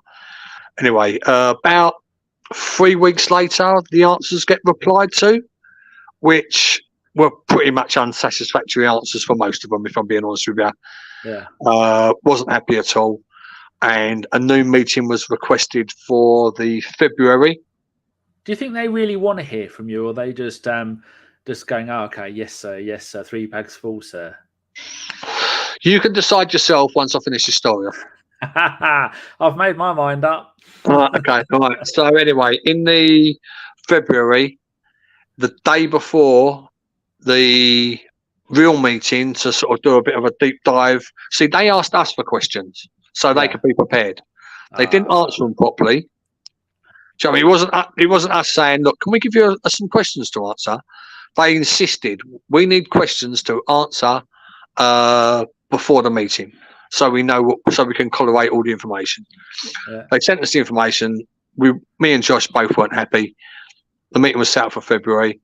The day before, they sent me and Josh, and Josh is obviously the silver rep. We're very sorry. We're too busy at this moment in time to reschedule this meeting. We request you speak to your rep on the fans forum. And he was meant to be part of it. So they've sent Josh, the silver rep, an email requesting that he speaks to himself. Did he have a word with himself? I'm not sure, to be honest with you, mate. There is actually, believe it or not, since then, because obviously they've screwed up the supporters clubs and blah, blah, blah, and everyone's getting the ump over, seeing tickets on touted websites, and everybody knows that bots are running the ticket exchange and the red sale especially. There is because the fans forum was getting so clotted up with talk about tickets. They said we're going to do a ticket. We're going to have a ticket task force and have ticket task force meetings. Yeah. Yeah. That's scheduled for tomorrow. Now, basically, everybody who was sitting on the fans forum then said, well, the supporters club rep said, well, this involves me. The gold rep says, well, this involves me. The red rep says, this involves me. The silver rep says, well, this involves me. The Gay Gooners rep says, this involves me, because they get a set allocation per game. The junior gunner rep, this involves me. The family enclosure rep, this involves me. So basically, everybody on the fans forum put in a case for being on this ticket task force. But yeah, the club's basic philosophy, they knew they'd screwed up. So their philosophy was really, we're going to put our head in the sand and ignore it and try and make it better next year. But they won't. Whatever they bring in will be worse next year. Is it because they're looking at it as in, we're going to sell all of our tickets and anything, and we don't need to do anything to do that? Most clubs would kill to be able to sell all their tickets, so why should we? If the idea of selling tickets is to sell them all, and they're all selling, why should we care? Well, it's that also, Dan. It's the fact that somebody's at Arsenal's KPI or bonus will depend on how many red memberships are sold. No matter whether they're pointless and moribund, and no matter if they are fake names. The good one at the moment, the best one that I've seen so far this season. Well, I say the best one, the most devious. Scammers are buying red memberships. Yeah. Right, they're putting a fake name on it. They're getting a fake Revolt bank account. Right. And then they're going to people and saying, I've got 2 tickets for the Chelsea game. What I'll do, I'll give you my membership number. Oh, I've seen this on Twitter. Yeah. You add me to your network, and then people are thinking, well, he's a member. He's got the tickets. The people are then handing over the money, and then they're just blanking them. Yeah. And Revolt, obviously, is like I say, it's an online bank. So, like I say, well, yeah, I mean, you only really need not answerable to anyone. They don't have to apply by the laws of normal banks in this country. Well, I mean, I've actually got an account from there because it under my own name.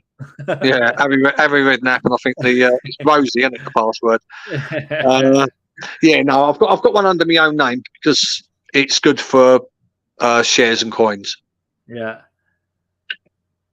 So I've got a few sort of shares and that I do via their one. But like I say, I mean, how easy is it to get a the template of a fake driving license? Very too easy. I mean? Too easy. So that's how scammers are doing it. It's very, very devious. But again, the club is set. I mean, they're selling these tickets for like 150 quid each or whatever. When they get reported, the club closes down that red membership, and then they just open up another one for 30 quid. Yeah. So the club really have to have sort of like a cut. They should really have cut off taking on new members at the start of the season, but because they haven't, they've probably earned another 3 million quid. So it's just been down to greed, mate. They've been very, very, and the whole ticket setup and buying a ticket and it crashes, and the Wolves silver sale people will get into the payment page, think they're paying, the money's gone out their account, it crashes. They don't get an email for 3 days to confirm that they've actually bought, to confirm they've got a ticket. And the club have had like in excess of 6 million quid this year to sell about 21 or 22 lots of 8,500 tickets. Huh. Do you know what I mean? How are other clubs getting on with this? Is it just Arsenal or is it just general? Because I know Sean went to get some tickets for something, and then I heard on the news that it was a tour and there was something like 1 million tickets were sold in the first 30 seconds, all by bots, and the fans couldn't get any of them. Yeah, I think that was, Glastonbury's like that, isn't it? And I think it was it Beyonce? I think it was. But so how are other clubs dealing with this situation? Are they as bad as ours? It's only the problem is it only shines up as an issue when the demand exceeds drastically. Does it happen with League Cup games? There will be touts and bots buying for them. Yeah. And I mean, there's been touts over Arsenal since we were kids, mate. Yeah. There's always been them lot of touts on the street. But now it's a multi-million-pound industry where these professional touts are trying to hoover up as many top tickets to major sporting events throughout the whole of Europe. Mm.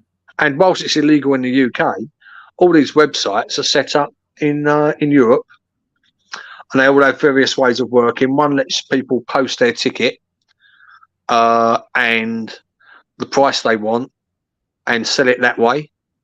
Some buy the tickets themselves. Obviously, there's about 500 tickets that Arsenal. I think these are predominantly club level. I think it's about 7-8 years ago when club level wasn't selling out. Arsenal sold about 500 club level season tickets to holiday companies, which are listed on Arsenal.com. Yeah, and they're what's called official holiday partners. Now, what happens there is these holiday companies were selling the club level tickets and the tour and all that malarkey in with a hotel and flight for people around the world, yeah? Because this season, the markup on just the tickets is so massive, they're just selling the tickets. Huh. Right? They're selling tickets to anybody because whereas like before where they would sort of like break even on the, they're doing like 30 quid on the club level ticket, they're doing 40 quid on the hotel, and they're doing 50 quid on the flight, and they'd make like 170, 180 quid per ticket, yeah? Yeah. This year, put the club level ticket up for 500 quid. They've made like over 350 quid. So it's that. But like I say, the problem with those tickets is the club have given them permission to resell them. So they can charge what they like. So when people say, why doesn't the club go and buy back the tickets and then ban people, they could end up buying back a ticket that they've sold to somebody, legally allowing them to resell it. And what are other clubs doing though? Well, I mean, Liverpool. You must speak to other fans. No, I don't generally. Liverpool and Man United are generally the only. Arsenal, Liverpool, and Man United are generally the only clubs that have consistently sold out home and away for the last sort of 20 years. Yeah. Yeah. Man United, especially with away, they're very, very strict, and with home they are as well. I don't know exactly how they do stuff. I was talking to a Man United fellow the other day, but we weren't. He was just sort of asking how we did it, really, and he was just sort of a bit amazed that there isn't some sort of like set amount or some ballot. 'Cause I mean, that they have levels of membership where you put in for a game, and then 80% of that membership will get a ticket for that game, and then the rest. Do you know what I mean? But it's just purely the fact that, like I say, I mean, everybody's got their own selfish way of looking at it. But the way I look at it is a fully grown-ass adult buying their first membership this season should be nowhere near a ticket compared to somebody who's been a member for 15 plus years. It's not right. You need to earn your time. Well, exactly. And you know, as I said at the beginning of this story, I mean, I'd done my 8 years as an equivalent Red member. I didn't moan. So, I mean, I often went up to Arsenal with my two mates when they were both off shift, and I'd sort of sit in the pub or be lucky and someone in the pub would say, I've got a spare Gav, and I'll take the spare. Or, you know, I had a mate who knew somebody who drunk in a Gunners pub, and she'd go over and see him, and sometimes I'd get a ticket like 10 quid over face value. So I would take that. Do you know what I mean? It just was what it was. You just lived off spares and, you know, a cheaply touted ticket, or you didn't go. Now people think that they can, this year for the first time ever, decide they want to go games, and they're getting sort of like more priority over everybody else, especially if they're tech savvy. Yeah. Do you know what I mean? I mean, I'm not, as you know, I mean, I'm very, very not very tech savvy. I have noticed over the years. Do you know what I mean? It's a miracle I run a shop sometimes. I'm surprised you've not been on mute the whole show. Well, yeah, I mean, I did log myself out twice. You certainly did. Which is pretty good. But yeah, it just is what it is, mate. But like I say, we'll see what. I know several people that are on the ticket task force meeting tomorrow. Yeah. So I should get a good update about what's being said there. But like I say, next year Champions League games, just don't know what they're going to do. Who's at the top of the food chain when it comes to organising this? Who makes the final decisions? Vinay. Yeah. I did actually email him because Mark Brindle, who's the supporters liaison officer, his job was under threat in the redundancies just after COVID. I've heard he's brilliant. Yeah, he's, like I say, I mean, I'm not sure how he feels about me. He's always polite, but I'm probably not his favourite person due to the stink I've caused trying to speak to people at the club. Yeah, that's understandable. Well, I don't blame him for it, really. But like I say, if I went to him with a problem, I know he would be professional about it, and you know, I've got full respect for the fellow. I really, really have. Yeah, I spoke to Vinay when I sent an email in to Vinay when his job was up. It was going to basically make him redundant, so there wouldn't be a full-time supporters liaison officer at Arsenal. And how many millions profit do they make a year? Oh, well, exactly. Do you know what I mean? But this is the problem about. They done a load of redundancies about 3 years ago. Yeah, the beginning of COVID. Yeah, and a lot of those that went were pretty much near retirement age anyway. But the problem was they were Arsenal supporters. They knew how Arsenal supporters felt, and they knew what Arsenal supporters wanted. And since they all got retired, it's all gone a bit downhill. I mean, I still speak to two of them every now and then on Twitter, Debbie and Sue, who were initially in charge of the junior Gunners when I was a kid. Yeah, historically, they ran it for years. Yeah, exactly. And like I say, both of them have been retired off, and loads of others got retired off. So you've got these people now that work in the ticket department and head up the ticket department. it's their career. It looks good on their CV. Do you know what I mean? It's one of those. Then they're not fucking gooners. But the head of it is Vinay. Anyway, he messaged me he messaged back after I said well done for not for keeping Mark Brindle on, great decision, blah blah blah. And he emailed back thanks. I said thank you very much for the reply. Whilst I've got you, and I wrote an email about silver membership, and this was like about 2 years ago. Silver membership and how I thought it was how we shouldn't be charged full membership for the COVID year when we wasn't allowed to book a ticket. Because during COVID, silver members still had to pay their full fee. And I think when they renewed, you got like about a third of the money off the next year to renew, yeah? Anyway, he emailed back, would love to chat. I do feel that, you need to speak to the relevant departments and people, blah, blah, blah, blah, blah. Got to go now as I'm flipping the pancakes for my kids, and these are the toppings we're having. And he spoke more about it. Informative. Yeah.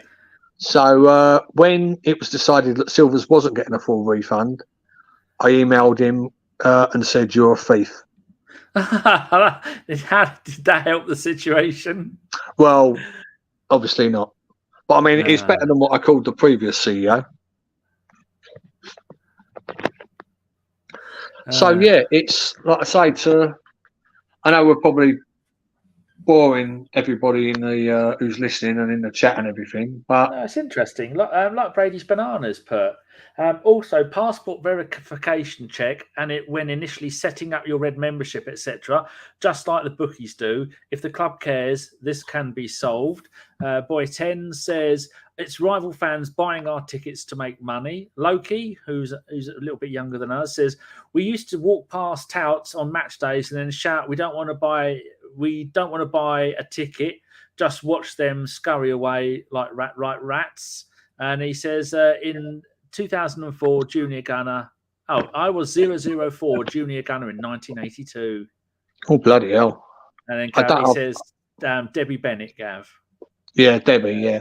So I speak to her every now and then on Twitter, and she's a member of this little Arsenal group on Facebook, and she often posts up memorabilia that she finds and stuff like that. Lovely woman. She has big blonde curly, big bushy blonde curly hair. Like our good selves. Did you ever message Loki? He's the one that does the CAD drawings of any seat in Highbury. He's done it all. Did no, we keep meaning to do that, and I don't get round to it. Remind me after the show, and I'll give you his email address, and you can contact him because they're very, very good. Get me his mobile number and his WhatsApp. Yeah, I'll do that then. All right, sweet, and I'll message him and we'll have a chat. I'll put him on my phone. All right, yes. Sweet. It just kind of is what it is, mate. Really, but it's I do agree. I mean, I put up a thing about bloody hell, must have been about 2 months ago about what I think the club should do, and I said on there that firstly they've got an ID check every current silver, red, junior, senior member, because these touts are clever. What they've been doing is to earn even more money. They've been buying junior memberships. They've been buying 15-year-old memberships, so they get even cheaper tickets. Anyway, so you've got ID check everybody, ID check every new member. I'd also ban anybody from buying a ticket for the first year. Yeah. Straight off. If you're not a member by the 1st of August, you can't buy a ticket that season, because, like I say, touts get caught and they just buy another membership. 30 quid. It don't matter nothing to them. So how much do you reckon it would cost if they said to you, "All right, then you're in charge of these tickets"? How much do you reckon it would cost you to set up a foolproof system with hiring people? How many people would you need? What to ID check people? Just to make sure the tickets are done properly, and they couldn't touts couldn't get it and bots couldn't get it. I've no idea. I've absolutely no idea. What I would do is, see, at the moment you can log in and try, because I mean, apparently the people that are the most successful in buying a ticket in the Wolves Red Member Sale, which was this week, logged in at 8:45 in the morning for a 10 o'clock sale. Yeah. And obviously bots have got these things which just automatically thing. Now, some people who logged in later got asked for their membership number. To join the queue, type in your membership number. Yeah. But it didn't ask for a password. So what that did was, firstly, it prevented people from using multiple devices. So I mean, the club said on the Wolves game, the club sent an email out saying we had 30,000 people trying to log in for the Silver Sale versus Wolves. Well, there's only 30,000 members. Right. So how do they think 30,000? All of them were trying to log in. Well, exactly. I mean, I've been trying to tell them that people are like, it's impossible. Yeah, exactly. I mean, for a typical Silver Sale, there's 2 of us logging in on 3 devices each. That's six logins going for 4 tickets. A lot of people do worse. I know a girl who the last game had 19 browsers open. Fucking hell. Yeah, but she got the tickets. Anything? Yeah, she got the tickets. Yeah. Shit. Yeah, exactly. But anyway, so the first, I mean, I've got no idea what the costs of it are, but I know it would come in for less than the £6 million membership fees they pick up.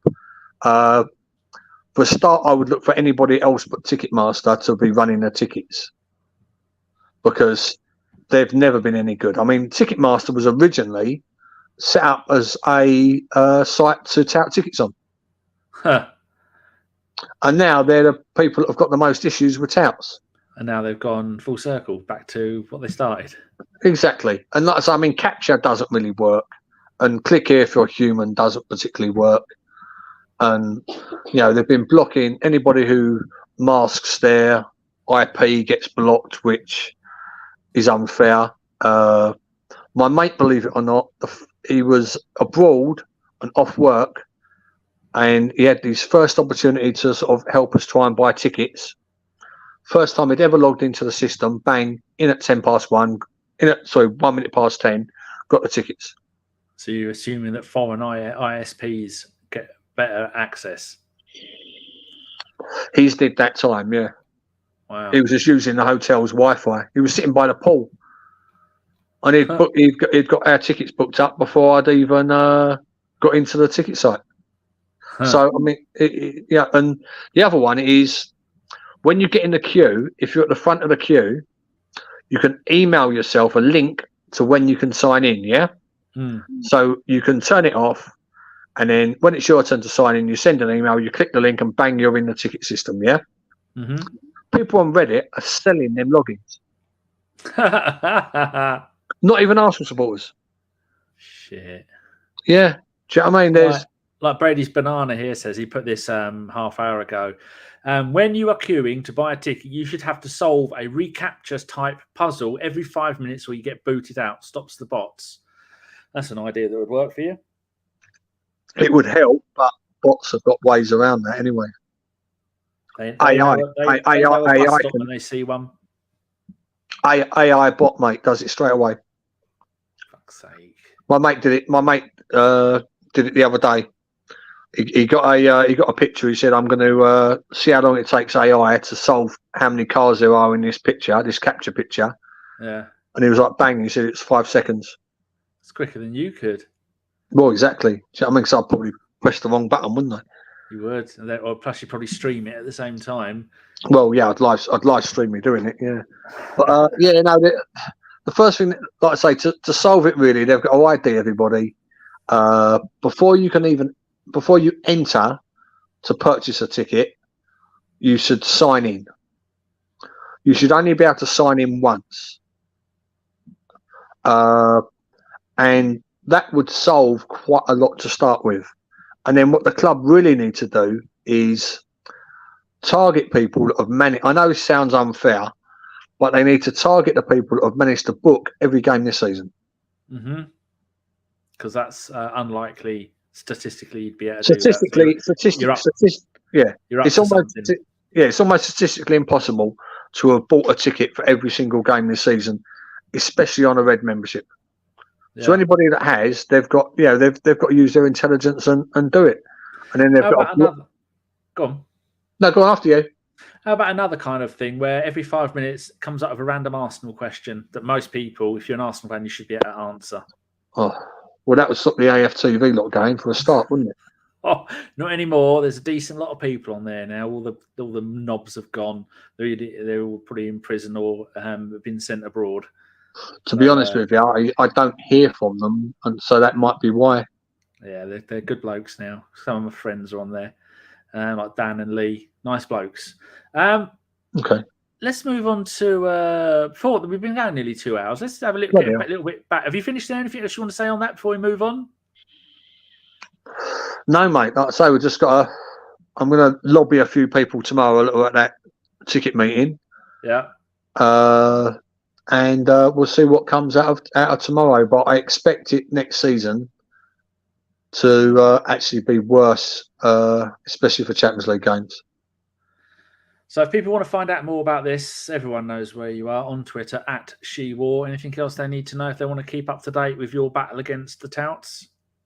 No, like I say, just watch what people like AST type up about it.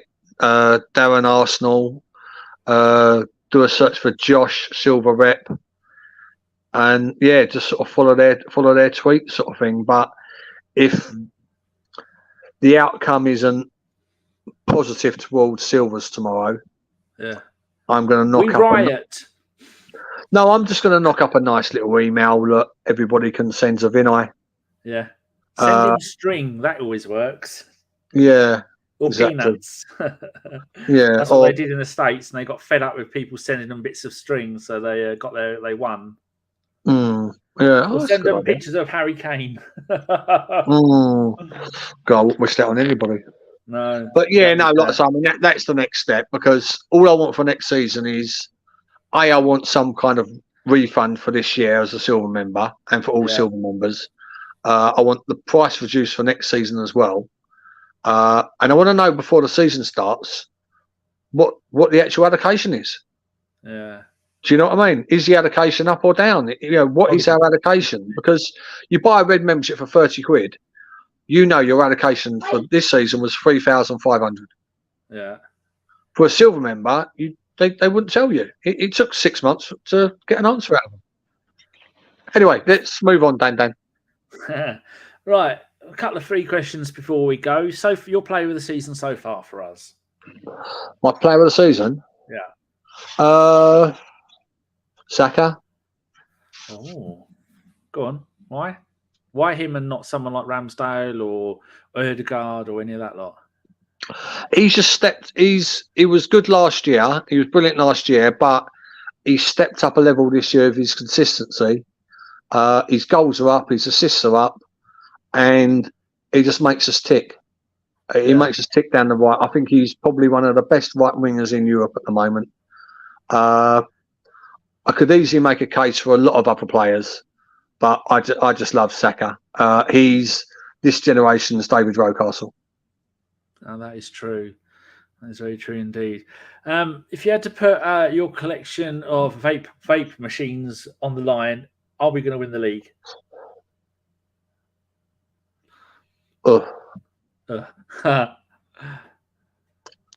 I hope so.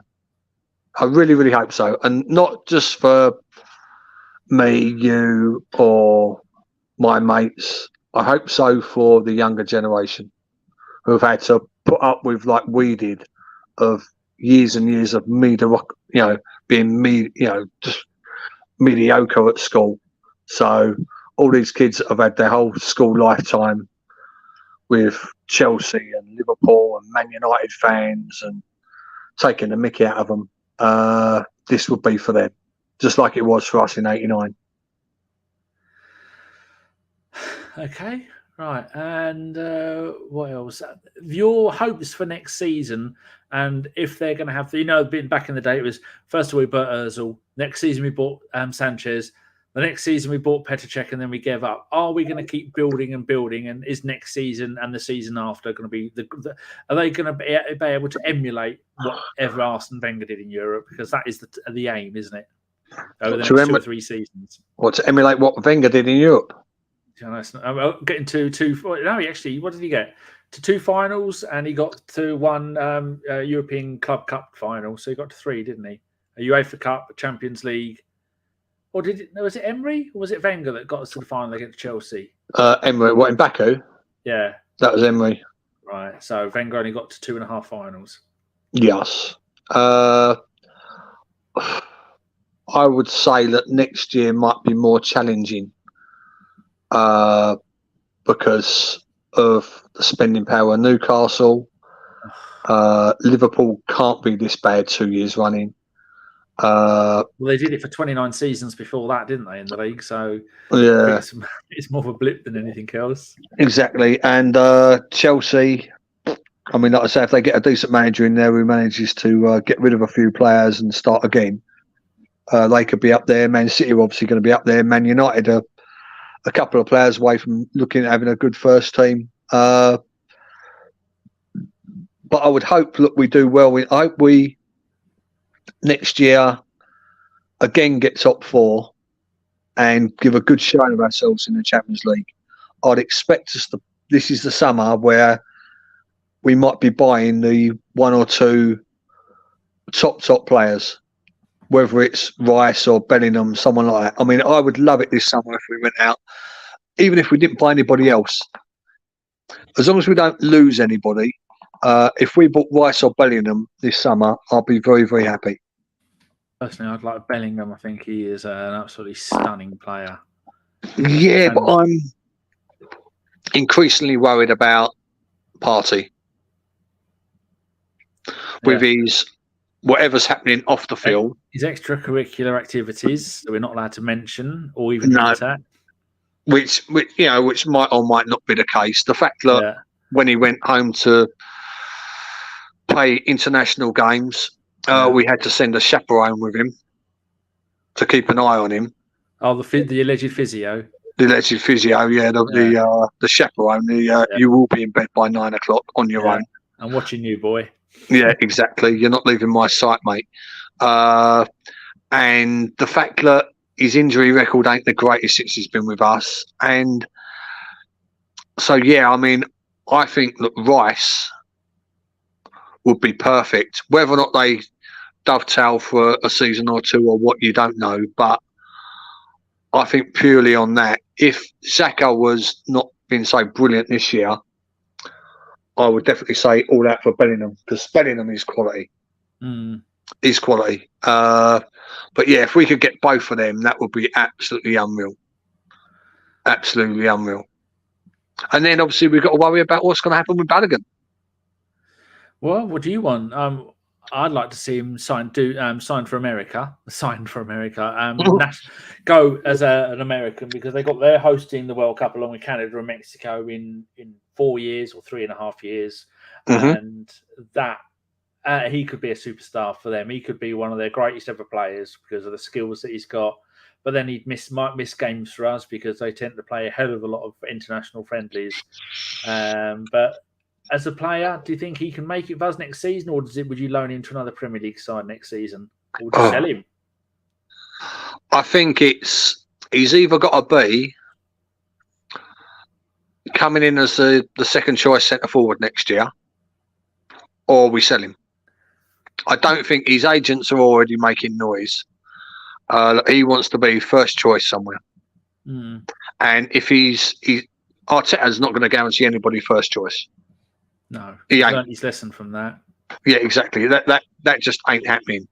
So if he wants to come back to us next season and fight for his place, and he earns it, I'll be very, very delighted. But if we manage to get 30-35 million for him, with certain clauses in the contract, like either a buyback or a percentage of sell on, then I'd equally be delighted as long as the money went on the right player. Yeah. But if he comes back, then Eddie's got to go. Right. I can't see him having Eddie, Balogun, and Jesus. It's just not going to happen. Do you rate Eddie? Because personally, I don't think he's ever going to make it. He's not going to be a first-team starter for all the games like Jesus would. He gives you something slightly different. his overall gameplay has been getting better before he got injured and before Jesus was back. But he's not that quality, if you know what I mean. Yeah. He's like he'd probably get a good run and probably have a good career in half a dozen to 10 Premier League clubs. He's got West Ham written all over him. I think so. I think he's like a West Ham, Palace. Might do a job at Brighton even. But like I say, he scored some goals that Jesus wouldn't.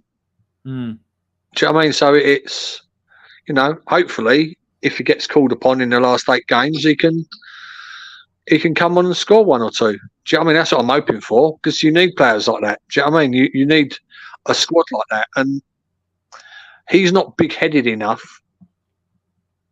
to not be able to cope with being a squad player. He perfectly copes with it, as the documentary showed. What are you moaning about, bruv? None of us are playing. Yeah. You know what I mean? What you said to Laconda, wasn't it? It was Laconga, yeah. Yeah. So, he's got the mentality that, to do his best every day and do it. Whether or not he's got the ambition to want to be the first choice at a top club, apart from us, who knows? Loki asks a question. How about Billings from Bournemouth as a replacement for Partey? 26 years old, Danish international. His first Premier League season with the club, and he's got 7 goals from midfield. Last season in the Championship, he got 10 goals from midfield. Attacking midfielder, is he attacking midfield? I'm not sure. Who plays in midfield? Yeah, it just says he plays in midfield. Not sure what position he is in, but 6'4". I'd imagine he is the Partey replacement then. Plays for 5 games for Denmark. Decent player, but not. Never seen it. I don't know, mate. So I generally only watch Arsenal games, if I'm being honest. So you must have an idea about Ivan Toney, though.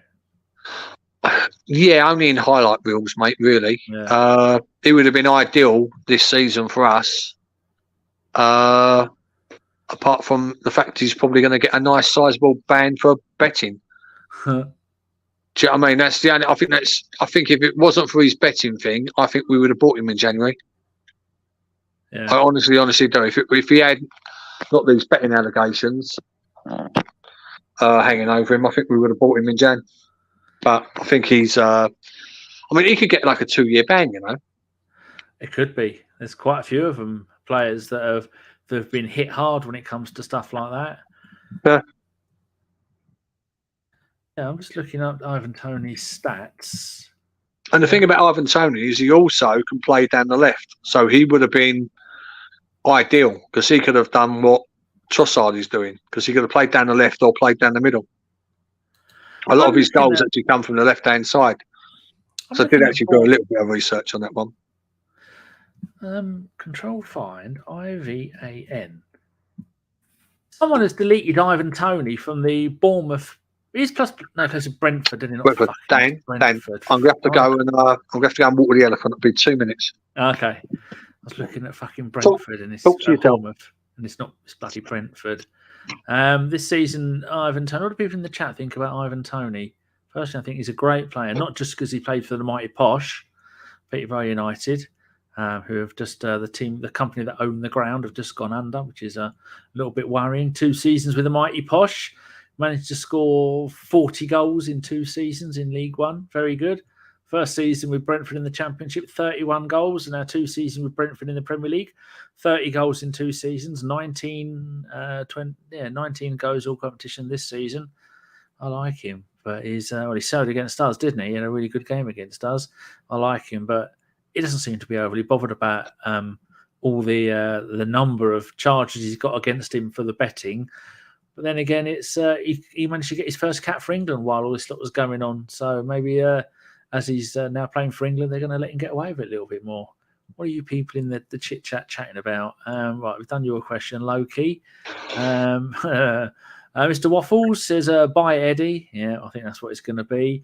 Brady says, "We won't call you Frank then." I agree. Get Balogun in the squad. He's the new Freddie Adu. Boy 10 says, Jesus going to get injured again, injured every season at City. Yeah, unfortunately. So tricky. They just want to take him down and hurt him. Like Waffle said, I could see him doing well at Derby County. They're in the third tier of English football at the moment. They're not very good. Avon says, we might be selling Balogun to AC Milan. The chats have already happened. We do know how much young British players, well, although he was born in New York, I've not heard him talk, but you know how much young players who've grown up in the Premier League love to go and play in Italy. We see at AC Milan at the moment, you've got Ismail Benica. We've got a couple of other ones over there that have, the Chelsea have sent a couple over there that are doing really well. And they'd love to go over them. Personally, if I was a 22-year-old player, another choice of playing in the Premier League or buggering off to Italy, playing in Milan, living in Milan, oh my God, I would be as giddy as a goat if I could go and do that at his age. What a life. What a life indeed, mate. Albert says, who of our keepers will inherit Turner's position? I expect him to move this summer. Now, Turner, I wasn't impressed. Then I was impressed at the World Cup. And then since the World Cup, I've not been impressed. Where do you stand on the Turner situation? He's 26. He's the USA's number one player. And he can't afford to go another half a season without any games. Because as soon as it got to the group stage, out of the group stages of the Europa League, he hasn't played, has he? And he's not going to. Yeah, no, I think it would be more game time for him next year, if I'm being honest. Just purely on the fact that we've got to hope really that next season we're going to be playing about a minimum of 12 more games than we have this season, and I think he'll probably get a nice run in the cups to keep him fresh. And again, he's got his limitations. He looks like he can and wants to play out like Ramsdale does, and I've seen him pull off some good saves as well. But again, he's one of these players that he's not going to make a fuss. He ain't going to turn into that idiot at Villa who mentions Arsenal every blinking game. He's not going to turn into one of them where I'm too good to be a number two. He's happy. He's learning. You can't deny that Ramsdale is getting better with the training that he's getting at the moment. I think we've got the former Brentford goalkeeping coach in charge now at the moment. Oh, do you remember when Stevie used to always slag off our goalkeeping coach?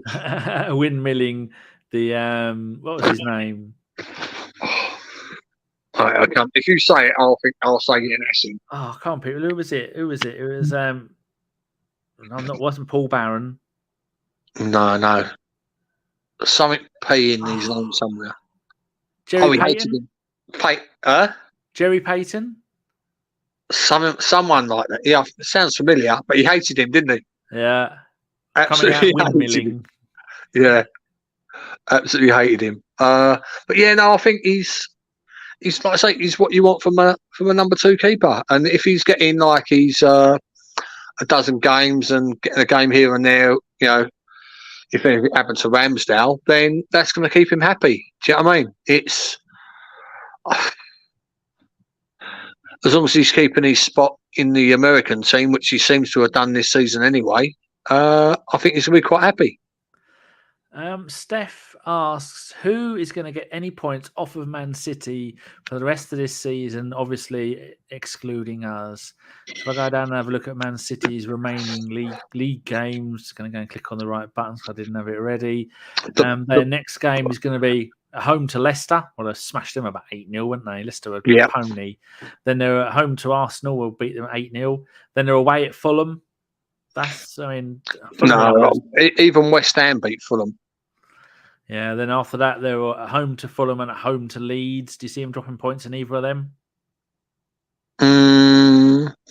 Leeds fighting for their lives. You never know. I wouldn't hold much hope, though. No, me neither. And then they're away at Everton. I don't think. Again, Everton fighting for their lives. We need Agent Iwobi to come and sort something out there. I mean, that the Everton one is possible because it's a tight ground. Yeah. It's going to be very. Yeah, exactly. It's going to be very noisy. That won't be straightforward.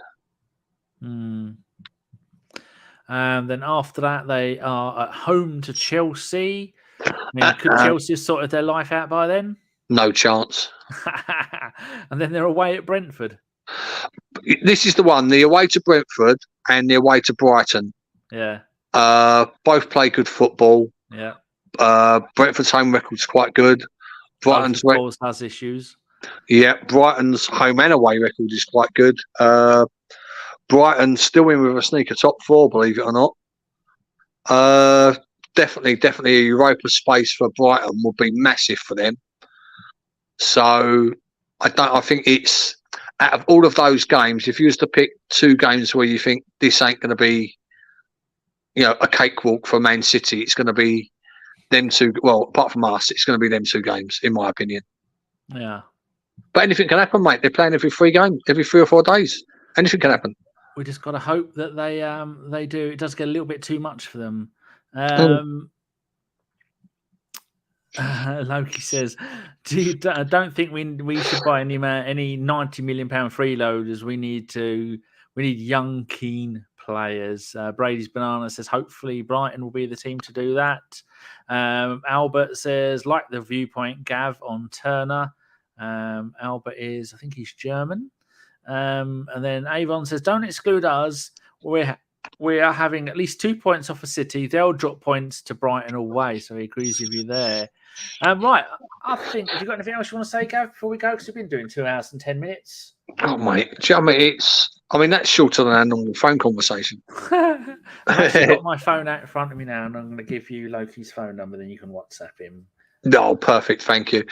No, mate. It's like I say, after you second me twice, it's been nice. I mean, you know me, mate. I'll always pick up the phone and have a chat with you, and we probably have similar chats like this over the phone. Apart from me swearing more and going a bit, in depth on our various scenarios in life and shit. But it's good to hear you happy-ish and normal-ish. Yeah. And it's good that you're back doing these. Yeah, because God knows no one else is going to step up apart from Femi, Carl and Josh. The rest of them. Well, you should never have sacked me in the first place, I reckon. I blame you. Yeah. Oh, you've rehabilitated yourself. How have I rehabilitated myself then? Well, you're not so chopsy. You haven't threatened to kill anyone yet. I think FK has shown you the error of your ways. So people want to find... I don't know whether I'm more chilled out, mate, but there's just like it's just a really, really good feel-good factor around the team at the moment. It is. And like I say, I mean, I love it. I look forward to it, and I'm counting down the days to the game, and I'm not thinking, "Oh God, here we go again." Do you know what I mean? Because that's what it felt like. It felt like, "Oh God, what the hell we're going to have to put up with this game?" Do you know what I mean? And now it's sort of like looking forward to the games, and I mean, if you'd said to me who would be second choice of player of the season, then I mean Martinelli, I'm absolutely in love with that fella as well. He is going to be the new Cristiano Ronaldo. Oh, don't, mate. He's absolutely superb. Absolutely gorgeous. Do you know what I mean? Sadly, his future isn't going to be with us. We'll get another 2 or 3 years out of him, then get a couple of $100 million for him. To be honest with you, that's what we should be doing. I mean, we should be playing Moneyball like Brighton. Yeah. Even though Brighton, whoever's in charge of the scouting at Brighton, Jesus Christ. They've got their own version of Stats DNA that is world class. Oh, they charge other teams to use their databases. Oh, mate, whatever they're doing, it's just absolutely immense. Do you know what I mean? It's well beaten. There's no way. 3 of their best players taken off of them in the last 2 seasons, and then they're still pushing for Europe. Yeah, amazing. And we took Trossard off them, and they haven't really noticed the difference. I know, we've made him a better player. There's recently, the newest Arsenal podcast is called FC Bruised Banana, and that's got Luke, who used to do blogging for us and done a couple of shows. It's got Drew, who used to be a part of ABW. If you had to have a guess, Gav, I've got a list of almost every Arsenal podcast that have done at least one show. Guess how many is on my list of Arsenal podcasts? Well, guess what podcast number that was, the newest one? Whatever. Yeah. I think ABW is number 3, 4, or 5, something like that. Well, okay, I reckon that's probably 350. 196. 196. Oh, don't. I was going to go. I was going to go 210. You know, So but you built it up and put me off. I know. Sad time. So who was the first one? Hold on, I've got a database here. You wouldn't be. I mean, a Google spreadsheets. Here we go. Let me go to Arsenal podcasts. And then I sort by first show, so low to high. Sort sheet low to high. The first one was Arseblog in 2006. Yeah. Then it was the Online Gooner podcast, 2008. And then it was the Arsenal Review USA, 2009. And then it was Steve's Board Collective, which we ran for a while, was number 4. So that was number 4, and then we came off for that. Then it was someone called Hong Kong Gooner, was 2012. You Are My Arsenal, February 2013, and the Bergkamp Wonderland, number 8 in June the 3rd, 2013. Oh, yeah. Yes, and we're approaching 5 million views on all platforms. And the next one is Hugh Wizzy. But then he deleted 21 million videos views at one point recently. He had a right old clear out now that he's working on TalkSport, and he is very, very good. I like him. He is. He's good. Yeah, he's very good. It's nice how he's changed his accent now that he's working on radio. He's gone very PR. RP, renounced. Oh, fuck me, I can't remember what it's called. Do you know, Dan, while we're on the subjects of firsts and longest? Oh, go on then. Do you know who runs the longest running continuous Arsenal blog based in London? Is it Jockman? No. Is it Arseblog, who's based not in London? No. Would it be a certain grumpy fat bloke called Dan? Oh, go on then. Who is it? Me. Oh, I had no idea you did a blog. Where can people find it? Oh, my blog is at shewar.com, Dan. I don't do any of the writing anymore. Keno's does all the writing. Yeah. But yeah, no, it is, believe it or not, I think it's now we're the 3rd longest running continuous blog. Yeah. In the world. Arsenal blog that I've heard of. Yeah. After Arseblog was about a year before. Yeah. And The Grove was about 3 or 4 months before. Under the name She Wore, but under the original name of the blog that I do was actually called Arse Online. I do remember Arse Online. Before it was actually run by me. When I took it over, the platform changed and the name changed. Well, so dinosaurs, aren't we? I don't know how I've managed it for 15, 16 years now. I know. Is there an MBE or an OBE coming our way? No, I think I'll just get continually blackballed by the club instead.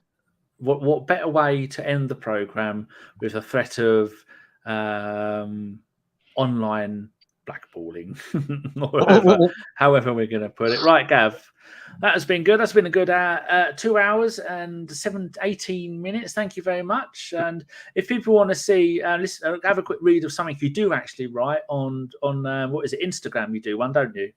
I do. Like I say, I mean, most nights of the week, most days of the week, any breaking news, I put it up on the Facebook page. If I put a picture on it, it automatically goes over to the Instagram page. Yeah. But like I say, I mean, I don't need to. There's plenty of. I wish more people follow me on Instagram, but like I say, on the Facebook, there's just over 60,000 people on there, which is facebook.com/shewar. Yeah. On Instagram, it's at She War shop because She War was taken. So I've generally checked every now and then to see if it's been untaken. I haven't for a while, you know. Yeah, I haven't for a while. I should do, but yeah, no, like I say, and obviously Twitter at She War, so and the blog at shewar.com. But no, like I say, I mean, generally what I do is if there's a breaking story, I'll put the story up, and then Keno's does a blog in the morning. This fella called Nugs does like a lunchtime sort of like mini blog on the Facebook page where he sort of gives his thoughts about what's going on. And then in the evening, I do thoughts on food. Where I'll like I say, it's the evening one where I sort of like during the day I'll generally like I'll give the facts of what's happening. Like Chelsea game moved to Tuesday 8 p.m. due to police advice, and then in the evening I'll say the Chelsea game's been moved, and then I slag off the Met Police. So it's so that's kind of how it runs. There's normally sort of like a slow day. There'll be a blog in the morning, a lunchtime one, and then like a 7 o'clock in the evening one. And it's like I say, there's a great set of people in there. It's predominantly decent people. Do you know what I mean? I rarely have to ban anybody because everybody's, there's some subjects where people obviously have a difference of opinion, Dan. Yeah. Right. As me and you have probably done a couple of times over the years.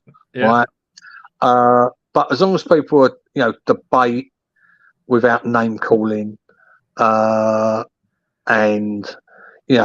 try and have a laugh with it, it's, I'm fine with it. And generally on there's no childish disputes. There's no people, calling each other out. There's no, it's decent. It's decent debate, even though there can be a difference of opinion. People have a different debate. So there's no, you mug, I'll see you at the next game, or, blah blah blah. Or there's no childish insults on there. Anybody does that, they just get kicked off because there's too many people on there who enjoy a good, decent chat about Arsenal. Do you know what I mean?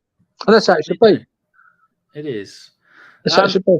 I'll get you back on a few times before the end of the season because all these kids, they don't know they're born, do they? Most of them, they think they've had a couple of rough years. Try supporting Arsenal in the 70s and 80s. That was rough.